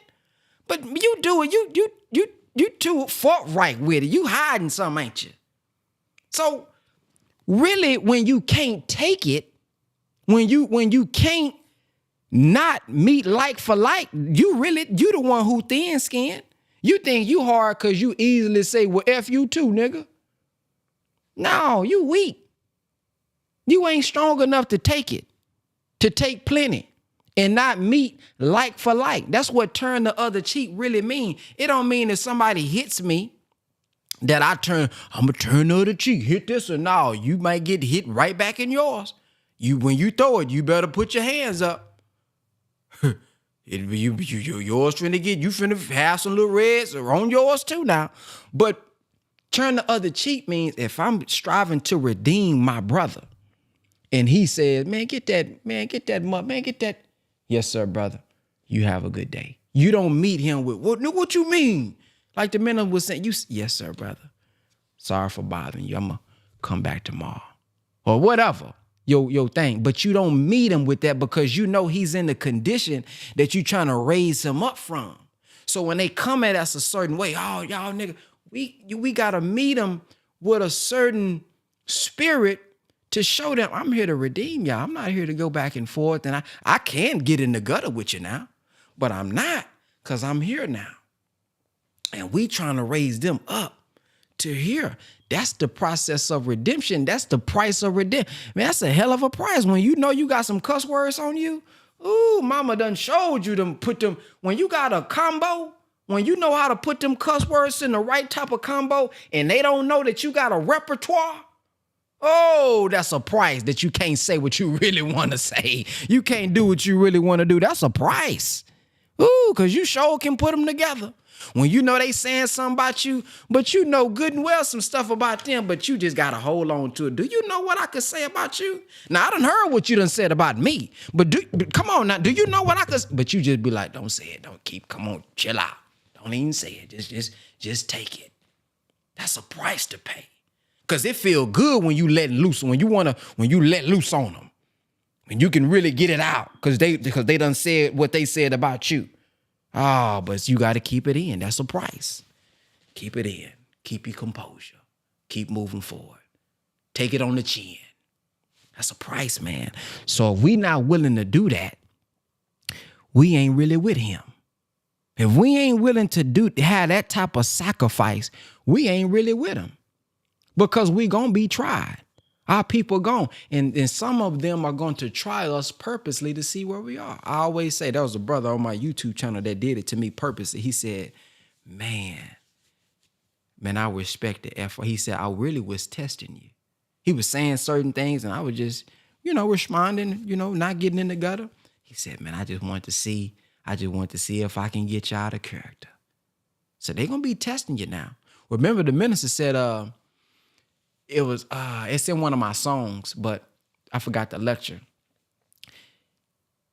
Oh, he said, if you can take the evil from your brother and not respond. He said, when they do something, then you do it, and then you do something, he said, they'll say, oh, I told you that nigga wasn't nothing. See? So here, they supposed to be in a position for you to redeem them from, but they easily got you out of character. Come on, man, you ain't got it the way you think you got it. And that should be a reminder for us. Damn, I slipped up pretty fast there, man. My anger is, I got to work on that. Because if I was as solid as I thought I was, I wouldn't even let that bother me. So it's good. That's a good thing. Okay, it's been exposed. Okay, I got to work on this area. I gotta get it tight on this. I can't let outside people, make me respond like that. Because he said that don't help them. He said, you're not helping me. You hurting me by meeting like for like. We hurting him. So as much as we say, I love the minister. Yes, sir. There he is, the honorable man. We get up and we crying. Oh, long lip. Man, we doing all that. And then you go out and you treat his people wrong. He ain't pleased with that. We go out and we walk by him and we look at him. I can't be around people like this nigga cussing and look at him. That ain't helping him with you having that sassy attitude towards your people. But we get around him. Oh, there he is. Oh, praise due to Allah. No, man. He know that's real when you go out there and say, oh, praise is due to Allah, and strive to see God even in our people. He said, I love them in whatever condition they in. Good God Almighty. That's something. Some of us, when we heard the minister say that, some of us in our head, I heard it I heard it all the way from over here. You said, shit, not me. How many of y'all, come on, who gonna keep it real? I don't put in the comments, said don't say it, but I know somebody said when the minister said I love our people no matter what. Somebody said, shit, I ain't there yet, but I don't know about me. Somebody said, not me, brother minister. I hate these niggas, man. But if that's you, say it, man. Just own it up. Okay, I don't like them. Why don't I like them? Why don't I have this patience for them? And then let's go figure it out. Because if we raise our hand, man, this is what we say we got to deal. This is what we're going to have to deal with anyway. You can't get it. You can't get out. You can't get by only dealing with the polite ones and the one that's already kind of interested in the teachings. And you never got to go back. At one point, you're going to have to defend your faith. At one point, you're going to have to stand on my life and sacrifice. It's all for Allah. See, it's easy to say it in our prayers now in the morning. Oh, we say it on the name of Allah, prayer, my sacrifice, my life, and my death, and all for Allah, the Lord of the world. Always we going through the motions. But that's a sacrifice to have to not meet like for like. That's a sacrifice to now have to defend and stand on what I say, I'm doing. You're going to be challenged. So God giving us grace right now. If you ain't been challenged, ain't nobody came at you yet, take a breather. Get all your studying in now. Get your faith, in now. Because somebody may come and strike you and try to destroy your faith, man. So that's a reality too. Let's go back to Brother Daniel. She said, when we don't have patience for ourselves, we can't have patience for others. That's it right there. Brother Daniel? Yes, sir. Assalamualaikum. Walaikum salam. Oh, that's that Brother Daniel, man. Welcome back. Yes, sir. Allahu Akbar. Beautiful words, brother. Praise and be I to love Allah. your example. Praise be to Allah. Yeah. Wow. So much stuff. There's so many things that were said. Beautiful gems that were dropped. Man, this is a mouthful. I thank Allah for each one of you all. It was actually, dealing with self-examination and my own self-analysis and analyzing and examining my own self. And you said it so beautifully, Brother Ben, as far as, the things that make us so special. I'm make it personal. The things that make me so special are my ego has had a play day with those things that I consider to be so special. The things that I would hide behind. The mask that I would use to overcompensate from feeling inadequate or not good enough. The things, the times that I have used Jesus as a Christian, but also times that I've used Minister Farrakhan's name as a shield to hide behind. Those things that I was hiding behind and the things that kept me striving, looking for some gold somewhere else, more than that I could earn in my own nation or in my own self, the gold that was hidden in myself. Those are the things that my ego has had a play day with. So just real briefly, There was a particular moment where I had got jumped when I first got to Chicago, and I was already feeling a certain way with that situation because I was injured, like barely being able to stand up because what happened to my back, my foot, my leg. So, and it was a brother in particular that I was I think I was expecting some support, so that, if you will. To make a long story short, he said some things, and it wasn't so much what he said, it was how he said it. And it wasn't even how he said it, it was my interpretation. I'm gonna keep it that way. My interpretation of what I got from what he said. And I pretended like it didn't bother me initially. And I felt like a little boy. And I suppressed it for a little minute. And then another brother wanted to go get some details about the situation. And I opened up with him, and he really was listening. And I began to open up more and more. And my eyes start to burn, you know, when you feel you want to cry. But I'm so used to suppressing it, holding it in, like I'm cool.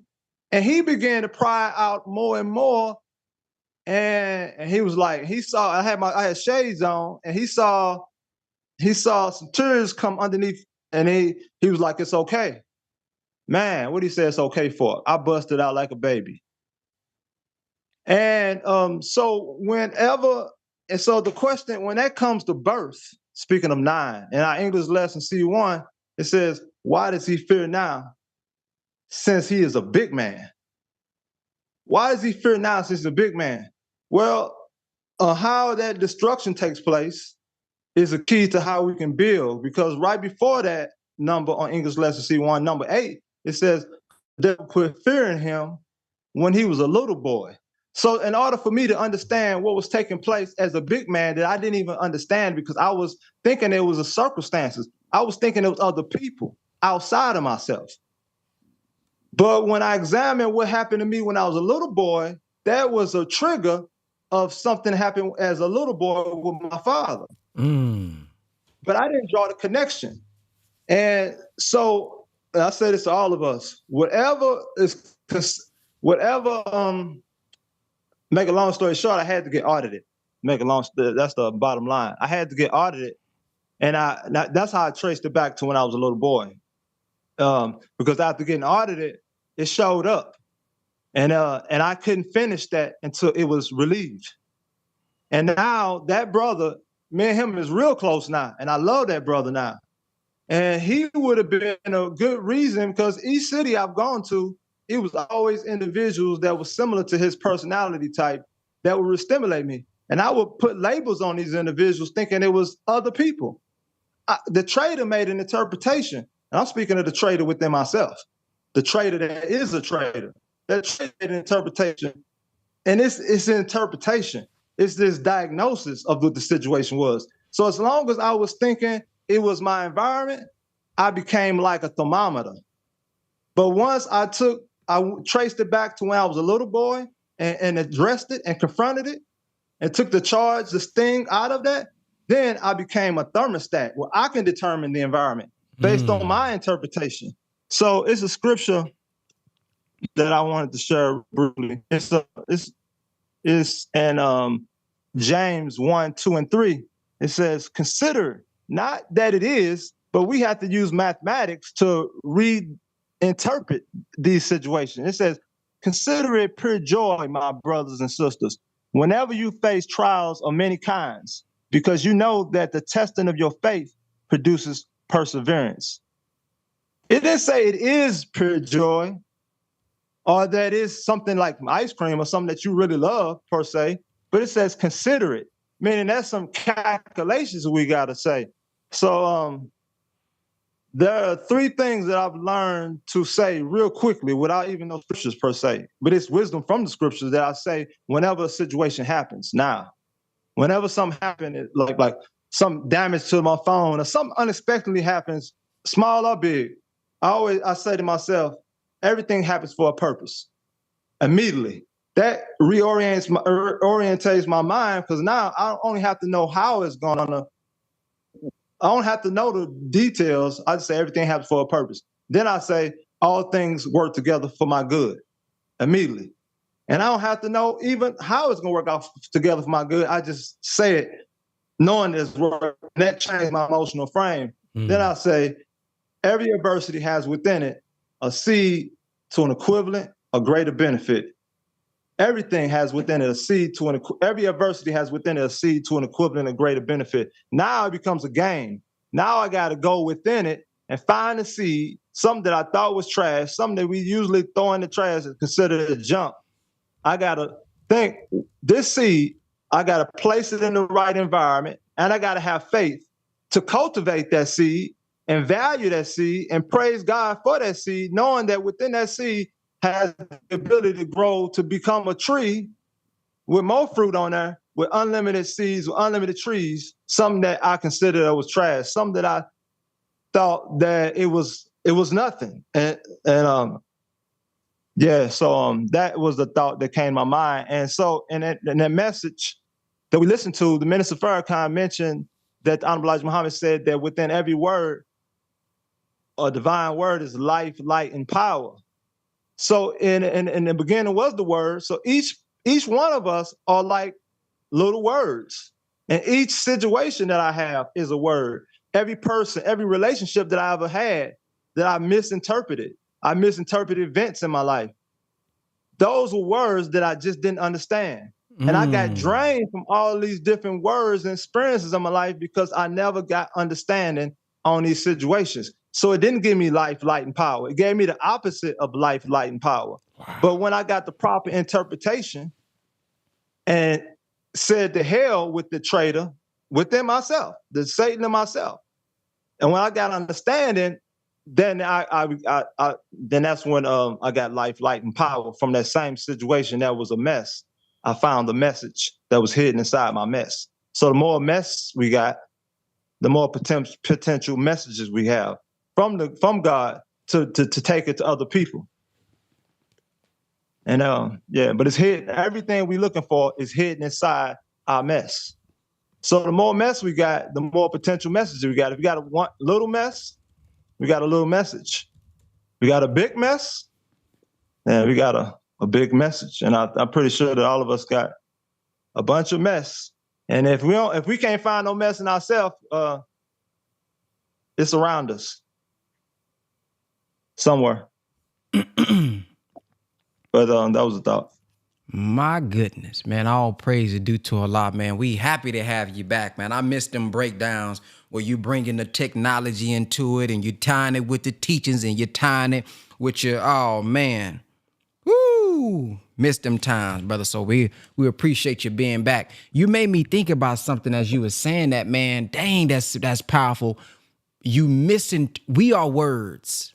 The minister has said, we are books. Study everything around you. So, man, when you misinterpret a person, it's like misinterpreting the word. The word has power. Oh, this is deep. So it takes me to the technology when it says, look at what it says. It says, and y'all know this, if we encounter a word we don't fully understand while reading, it's considered a misunderstood word. Yes, sir. It says that we should stop and look it up immediately. So if it's something I don't understand, I should have a dictionary out, glossary, what does this word mean, before continuing on as if I understand it through context clues, but I really don't get it.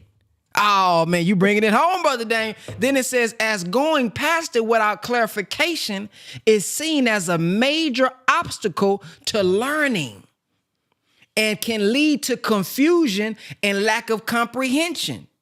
So really, they say when I was up there studying, if they catch you yawning, getting tired, they come and say, hey, let's go through this and let me see, what does this mean?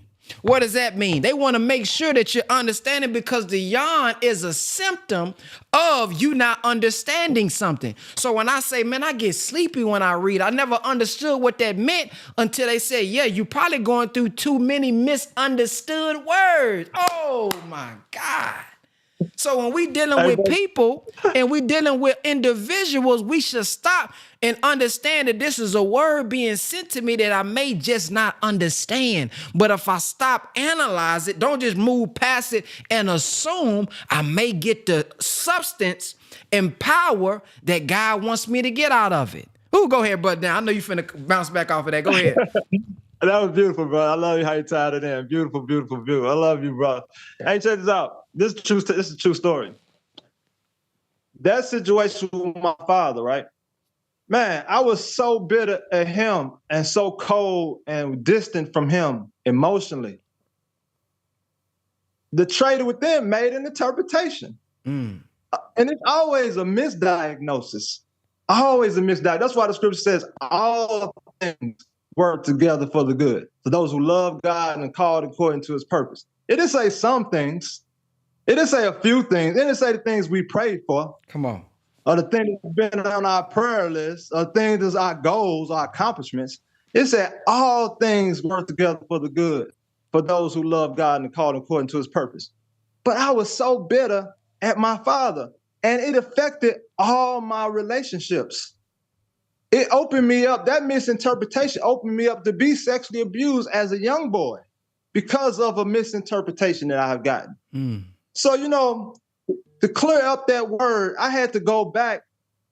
And what I had to go back to get an understanding, clear that relationship up, just like clearing up words when you're reading. So I went to my father as a grown man, and I had to initiate the relationship, and I had to get an understanding. So I had ideas on what caused him to be a certain way, but I was totally off. I was totally wrong. But I was using this in my own head without actually clearing up the word. And when you clear up a word, you want to clear it up. You want to get the definition of it, how it's used now, but you also want to go and get the etymology of the word so you can understand the origin of the word, because that's going to help you to understand it in its many different usages.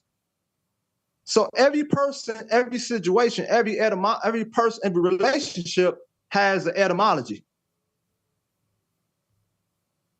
that will help give us a better understanding of it and how it's used in the different circumstances. So I went to my father.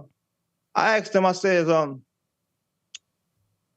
was the most influential person in your life growing up? And I had no clue on what he was going to say. I had ideas, but I didn't know. He told me he was a lieutenant in the military.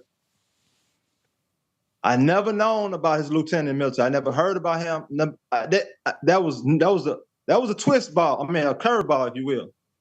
And I asked him about that relationship. How did that counter go? How was that time? I asked him to get like looking up in the dictionary and get some context clues on like, what was that like? And the more he talked about that, the light bulbs went off. I couldn't judge him no more. The fear went away.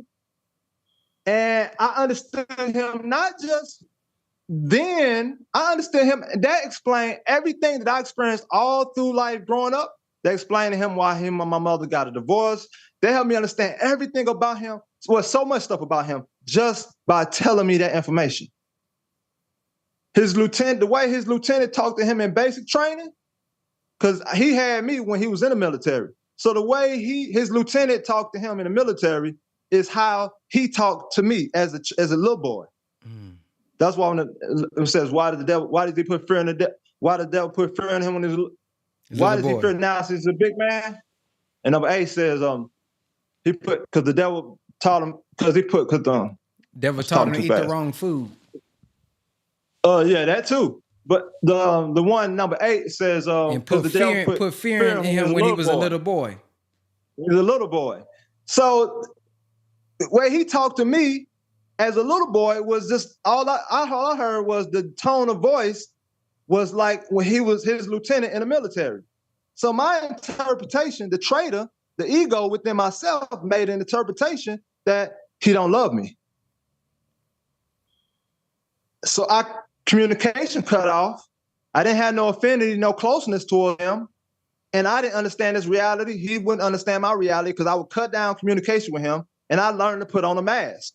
I learned the best way to get his somewhat approval is be still and be quiet. Don't say nothing. Because that's the only time that I didn't hear him yell like that. So I would just cut off all communication. And I would learn, and if I had to be around him at any time growing up, I always had a mask. I always would be seen and I heard.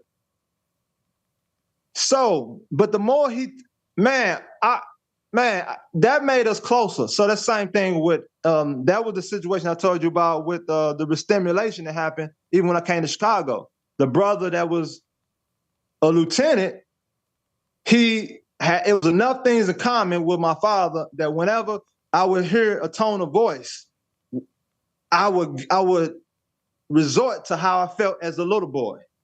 And I never understood it until I got audited and it got cleared. But the interpretation is so key. But that's all I want to say, bro. Praise be to Allah. Thank you for sharing. Sister Fran. Assalamu alaikum and good afternoon, everyone, or good morning.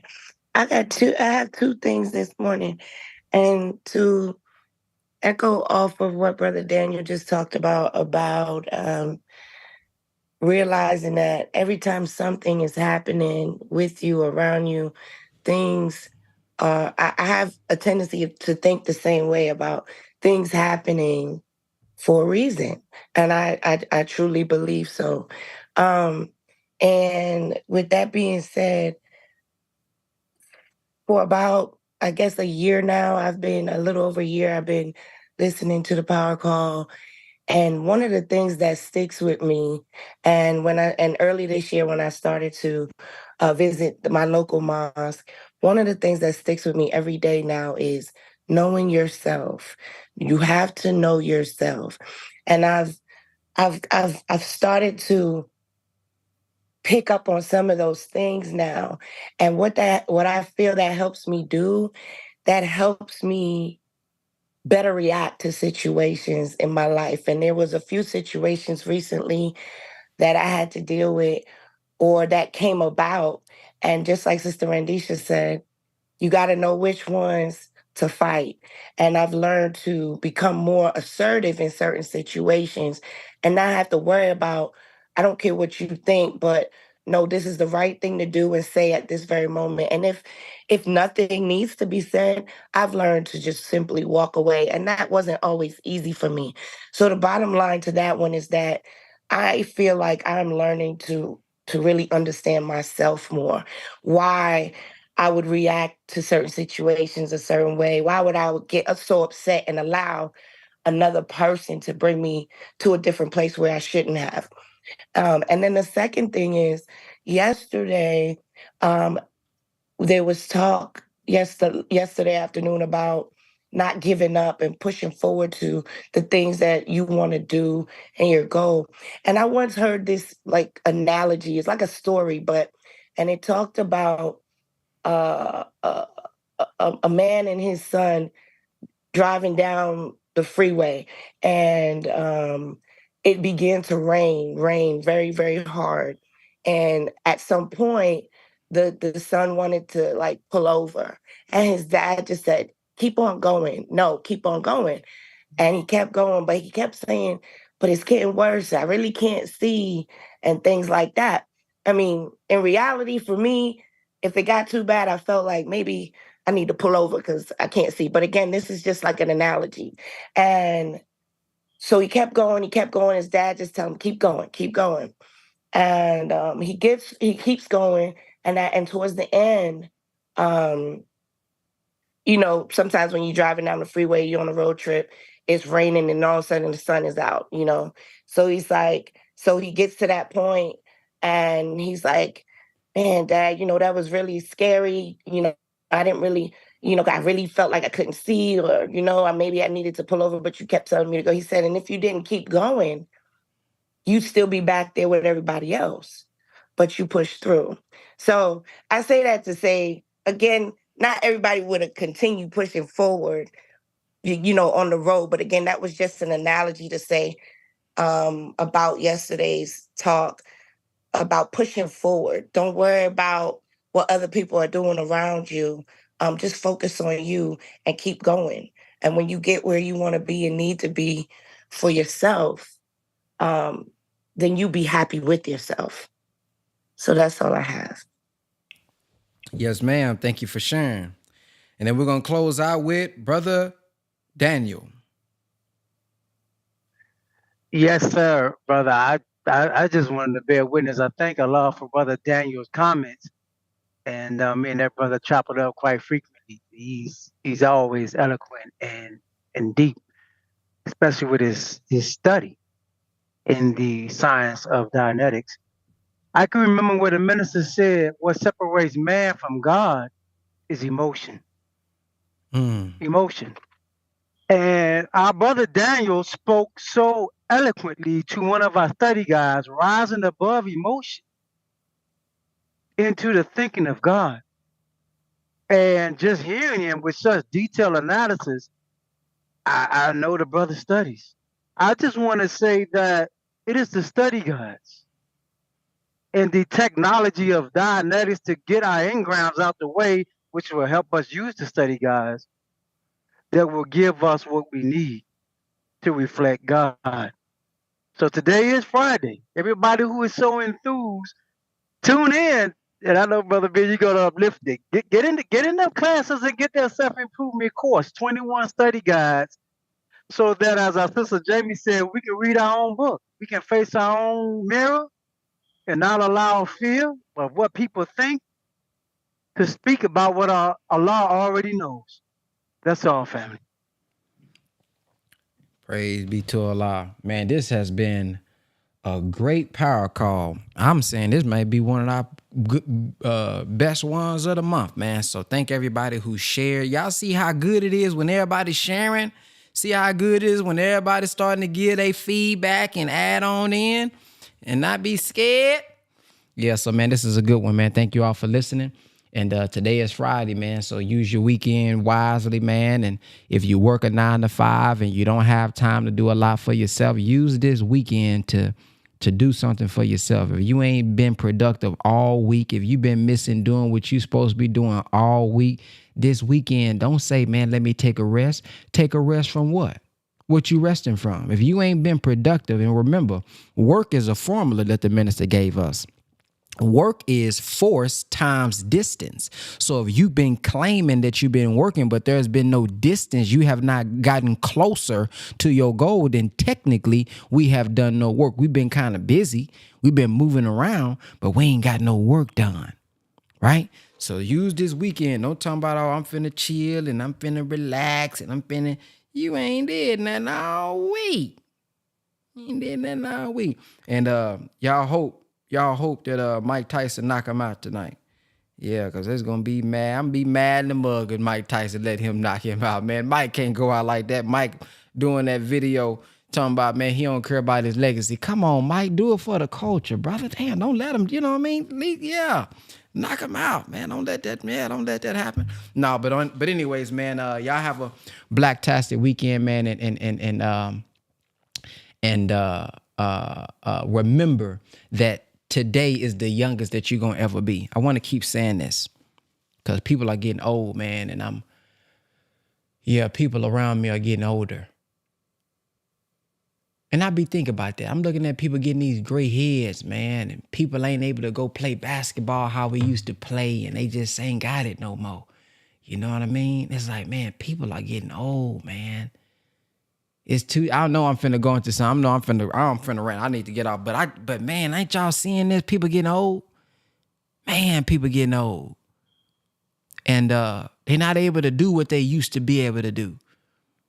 They don't have the time or the energy to do what they used to do. So, man, while you young, this the youngest you gonna ever be. Right now, this the youngest you gonna ever be. Find your purpose and live out your purpose. When you find and discover your purpose, don't let too many days go by, man, because you don't know how many days you got. Today marks the day 2 years my mother passed, so I'm going to the grave. I'm just going. I really don't even be wanting to go to that type of stuff. But today is year number 2. And I can recall, man, some of the last messages we had. She was trying to get a home, like another home. And maybe 2 weeks later, the mortgage lady or the lady, because I was gonna co-sign for her and stuff like that. And she called and she was excited. You know, she was like, hey, how, you know, how's it? And I was like, well, she passed. And she broke down crying. And she was like, oh, she was so nice and she was so kind and all that, you know. And I can recall, you know, just my mother saying when I surprised her and retired her, that was her first party. She told me, she said, this is my first party. 50s. First party. You know, first time on the jet, first time, you know, really going out, don't work. You just lay your hair down, relax, go on the beach, be you. You know, so that sacrifice, you know, that was the last thing I wanted to do before I retired. Got a chance to retire, then things happened, but I wanted to get it at home. She wanted. Wasn't able to do it. Maybe I'll get a home called the Mama A's house. Oh, yeah. Somebody hold that to me. Hold me accountable to that. When God bless me, we're going to have a house called Mama A's. And she loved taking in people's children and taking care of them. I mean, she didn't mind that. Boy, she bring them children in. She going to feed them. They can be loud and making all type of noise. She just ain't never phased. She just loved children, man. So she took me in. Shoot, I was born in prison, took me in. She didn't have to take me in and sacrifice 28 years. Yeah, man. So yeah, we're going to do Mama A's. Yeah, Mama A's. It's going to be a house where people can come in and just, if they just need help. My mama, my mama, when you see her, you going to leave with something. She going to give you something from the clearance rack. She going to give you some dishwashing liquid. She gonna give you some washer powder, whatever it's called, dishwash. She gonna give you something off the clearance. I mean, she just give you a boatload of it. Here, boy, take this home. You need something? Get you some of that chip. Get you some chip. She just giving. So we gonna call mom. We gonna have it. It's gonna be a non-profit or something. I don't know. I ain't that good with all that good stuff. But it's gonna be a non-profit something where we just give Pampers and stuff. I mean, she just a giver. I mean, shoot. Just gave. She wasn't expecting much, but a giver, man. But her last messages, she said, I'm a fighter. She said, God got me. I'm a fighter. But you know, it was that time. So you just never know, man, is what I'm getting at, man. You never know. You never know. So if today is the last day, if this is the youngest you're gonna be, what you gonna do with today? You gonna keep skipping your purpose? You gonna push it off to tomorrow again? What if tomorrow don't exist? Tomorrow really don't exist. It don't right now. It don't exist. What are we gonna do? And did I give all that I got, or am I making excuses? Well, I. Yeah, I'm finna make a song called I walked. I went to the bathroom. I did this. No, man, did I do what my purpose? Did I do something that leads me closer to my vision? Did I do something that leads me closer to my ultimate goal? Did I lead me closer to something that's gonna get me closer to why God brought me here?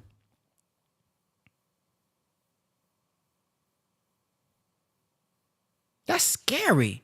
Isn't it scary to be dead? I know some of y'all don't care about that. But man, when I say it's scary, meaning that, bro, I picture pitch black, like you can't do nothing. Like ain't no waking up.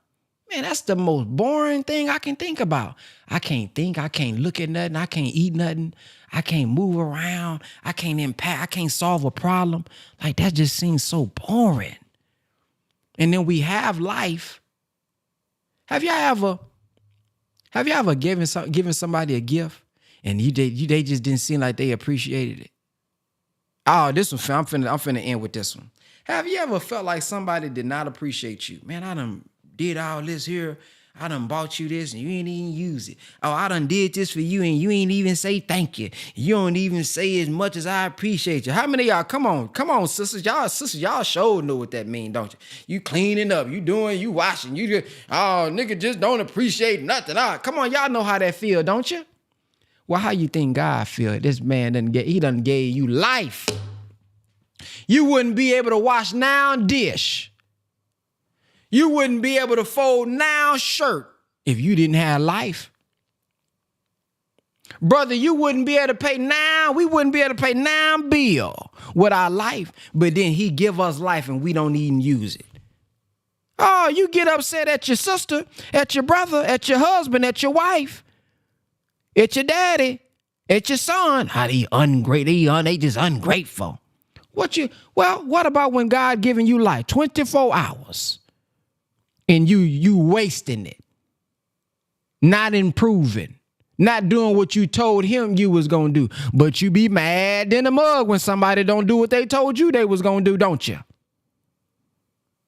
So I'm just think about this. That's why when you pulled that up, Sister Jamie, look at thine own book.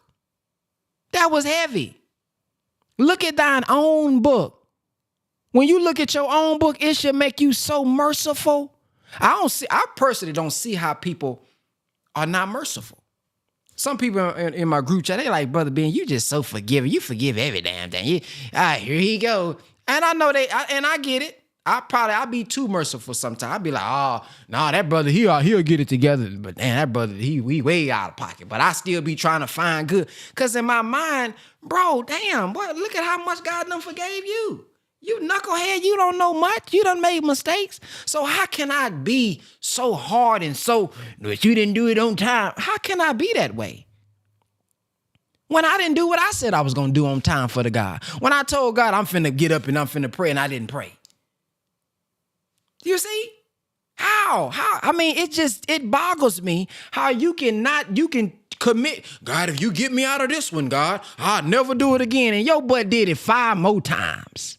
And he got you out of it 5 more times. But you can't be merciful with your damn brother who messed up with you. You can't be merciful with your wife. You can't be merciful with your husband. As much as your damn husband don't know what you doing, your wife, your husband don't know, your wife don't know. It's stuff that you only taking to the grave, and he ain't let it be exposed. But you can't wait to expose a nigga. Oh, I'm finna put it in the group chat. I'm finna put it on Facebook. I can't wait to put it on YouTube and expose it. What if God said, "Let me expose all what you got"? Oh, your heart be in your ankle somewhere. I'm talking about heartbeat down there that your feet be, I can't let that happen. But you can't wait to do it to others? That just don't make sense to me.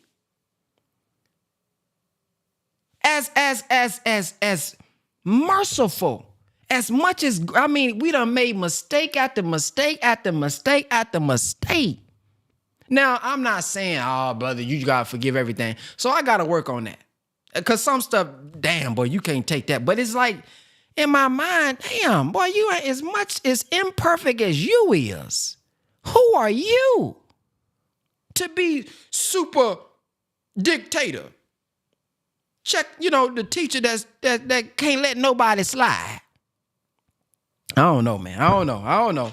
I get it. Sometimes we want to vent. Sometimes it feel good to, I got to do this because it's going to make me feel better. I can't keep all that. I don't know, man. But I'm just saying, man, hey, as much as God done blessed me, oh, man, as much as God done blessed me, shoot.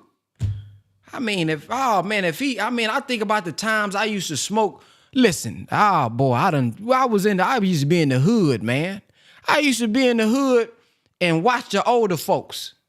Now, y'all don't laugh at me because y'all done some stuff. I used to watch the old folks smoking them cigarettes and they flick it. Me and my cousin used to go pick them up, go behind the car. They didn't know we was doing. We was in the hood. They playing dominoes under the street light. Y'all remember them days. We go pick up the joint, the cigarette, whatever, that still got a little light on it. We go around the car and we call ourselves smoking. Nasty than a mug. I could have caught cancer or something. God spared me. He said, oh, look at these little boys. Y'all niggas crazy. God probably said, y'all some of the most nasty creations I've ever. I think about it now, bro. What was you doing? I could have had all type of stuff that he done spared me from. Nah, I ain't gonna give it to him. Let me spare him. So, man, when you get more thankful, It damn near, I mean, I don't know, man. I don't know. Let me get up out of here, man. I'm venting now. I'm just saying, man, we just got to be more patient with each other sometimes. When somebody do wrong, I mean, oh, whoo. But the minister said, we forget what God just brought us out of yesterday. We forget. You forget you was just twerking at the parties 2 years ago. Now you can't believe that sister dressed like that. Do you need to go down your albums of your old phone? Damn. I can't believe them niggas acting like savages. Brother, you used to smoke. You smoke Black and Mild every day. That's why your lips got that black shadow on there. Yeah, that smoking black shadow that you have on your lips when that smoke, when that fire hitting them lips, and them lips ain't pink as they used to be. They done got dark like a mug. Come on, man, we know where that dark shadow cloudy look coming from. But you can't believe niggas smoking weed, because weed, it really got that, you don't know what the THC mean, because the THC, it lowers the testosterone in the man. We know the science that Dr. Wester done gave us, but don't forget you used to smoke it. So don't go to him like you can't teach him something. I can't believe. You used to be the highest of the high. How quickly we forget. How quickly we forget. So I'm out. Somebody needed that, because I didn't plan on saying all that, but somebody needed it. Damn. Be a little bit more patient with yourself too. Be not just patient with others, but have some mercy with yourself. Some of us, we just down ourselves. And then you already didn't do it. You not doing something already kind of condemns you. Then you talk about, I ain't good enough. And stop downing yourself. Be a little bit more patient with yourself. God came to redeem us. God came to forgive us. If he came to forgive us, that means something we done already. He know we done wrong. Don't add on to it. Understand it. Take it in. Okay, this is what I did, and then do better. Do better. And don't care about what nobody say about you. Because this is what I say. Listen, I'm going to make a mistake. Listen, if you expected me not to make a mistake, don't watch me. Don't listen to me. Don't like me. Don't befriend me. Because Brother Ben, I'm going to make you mad. I'm going to make a mistake. I'm going to be sometimes emotionless. I'm giving you, anybody who want to be my friend, I'm giving you the resume. I may be nonchalant at times. I may seem selfish. I'm the only child. Oh, boy, the only child. Sometimes I only want to do what I want to do. I'm used to doing it my way. I may be super stern sometimes. I ain't going to be all empathize. No, period. Nope. I may be short with you. So, I'm going to be imperfect like a mug, boy. So if you can't be patient with me, listen, go on to the next one. Because I got I got some stuff I got to deal with, man. Sometimes, I don't want to do, I just want to work all day. Sometimes I just want to work all day. I don't even want to go to sleep. So sometime if you expected me to be a good friend and want to listen to you on the phone and you vent to me, I'm really can't wait till you get off the phone. Because I hate small talk. I'm giving it to you. So you call me, brother, man, I'm just, man. Now it don't mean every time, but if you call me out of nowhere with small talk, man, I'm ready to get up off that phone, man. Hey, man, I got work to do. So I may seem cold. Nigga just cold. He just don't care. He just, he don't love. He don't, all that is me. I'm flawed, boy. Woo, flawed. Sometimes, man, yeah. I'm flawed up, man. I'm flawed. Like we all flawed. But don't let nobody make you feel like you're unworthy because of what you're going through. Because while they talk about you and how you used to be yesterday, you getting better today. And while they stuck in the past, slandering you, text messaging about you, they telling everybody about how you is and who you is and da-da-da-da-da and ba-ba-ba-ba-ba. You over here, God is polishing you. You getting better. So yeah, you used to smoke weed and used to drink and used to be this person and used to do that. Yeah, that was yesterday, y'all. You don't know me today. We got the power to change who we are every single day. Every single day. And some of us, because I heard it in the tribe, and just over the years, you can't move forward because of how you used to be and what condition you used to be in. And I wasn't able to get. You got the choice to say I'm a new me. You don't have to wait till January. New year, new me. No, new day, new me. And you got to encourage yourself, and you got to be the one that has the positive self-talk in your mind to keep you going, to keep you flowing. I think, and I'm closing on this. I know I said I was gonna close. I made a post the other day about just being nonchalant. I said that's really a superpower. And I thank God that I got 21 biological brothers and sisters, right? I know y'all said, yeah, God Almighty. I don't know them all. So, but I grew up as the only child. So certain stuff I really don't care about. Like, I'm really used to being in a room by myself on my computer and found a way to make myself happy, entertain myself, and just, I'm fulfilled. So in life now, certain stuff don't bother me that bothers others. And it feels good. It feels good. There's certain things I really wouldn't care. You know how like if, somebody switches something, right? So they be like, well, brother, what if I did that to you? My mindset is, I don't care. My mindset is, I don't care. So I'm embracing that, man, that's maybe a superpower for me. I'm going to go through so much in life. And if I allow these little things to bother me, man, I'd be out of whack. But because of how I was raised, man, it allows me to be, it don't affect me as much. But that's also a bad thing sometimes too. Some stuff I'm supposed to care about, but I don't care about. So I got to learn how to care about it. Yeah, I got to learn how to care about it. So yeah, anyways, I'm out, man. Have a great weekend. And remember, today is the first day of the rest of our life. We can make the rest of our life the best of our life, and the choice is ours. And I encourage us to, by next Friday, let's do what the minister said. Let's close our eyes, envision something. Is it a house? Is it a bill? Is it money? Is it a business? Is it a relationship? Is it whatever? Envision it and let's test it out. Let's test out the God power that we have to say, be and it is, use our creative mind and bring it into existence. Let's try it. We heard the minister lay out the formula. Let's try it. If you need a couch, a pillow, a camera, whatever it is, let's try it out. Okay, I'm gonna put together a plan, and then maybe next Friday we can all discuss. Maybe next Friday is manifestation Friday. I don't know what we're gonna call it. Next Friday, I want all of us to think about to tell each other what it is that we wanted to get, and then we're gonna come back and we're gonna talk about the process. How about that?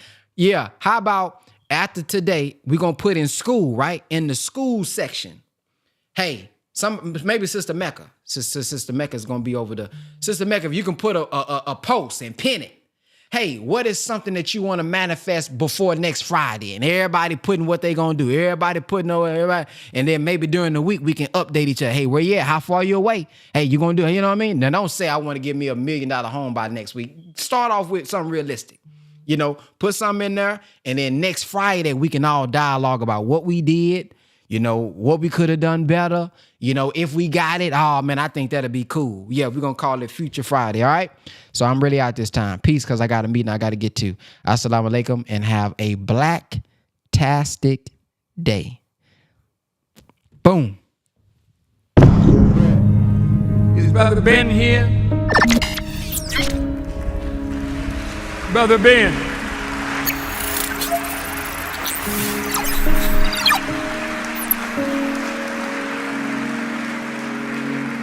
Now, Ben got a heck of a program.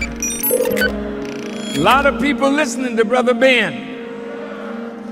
And Ben tells them about the minister. And Ben tells them about the minister.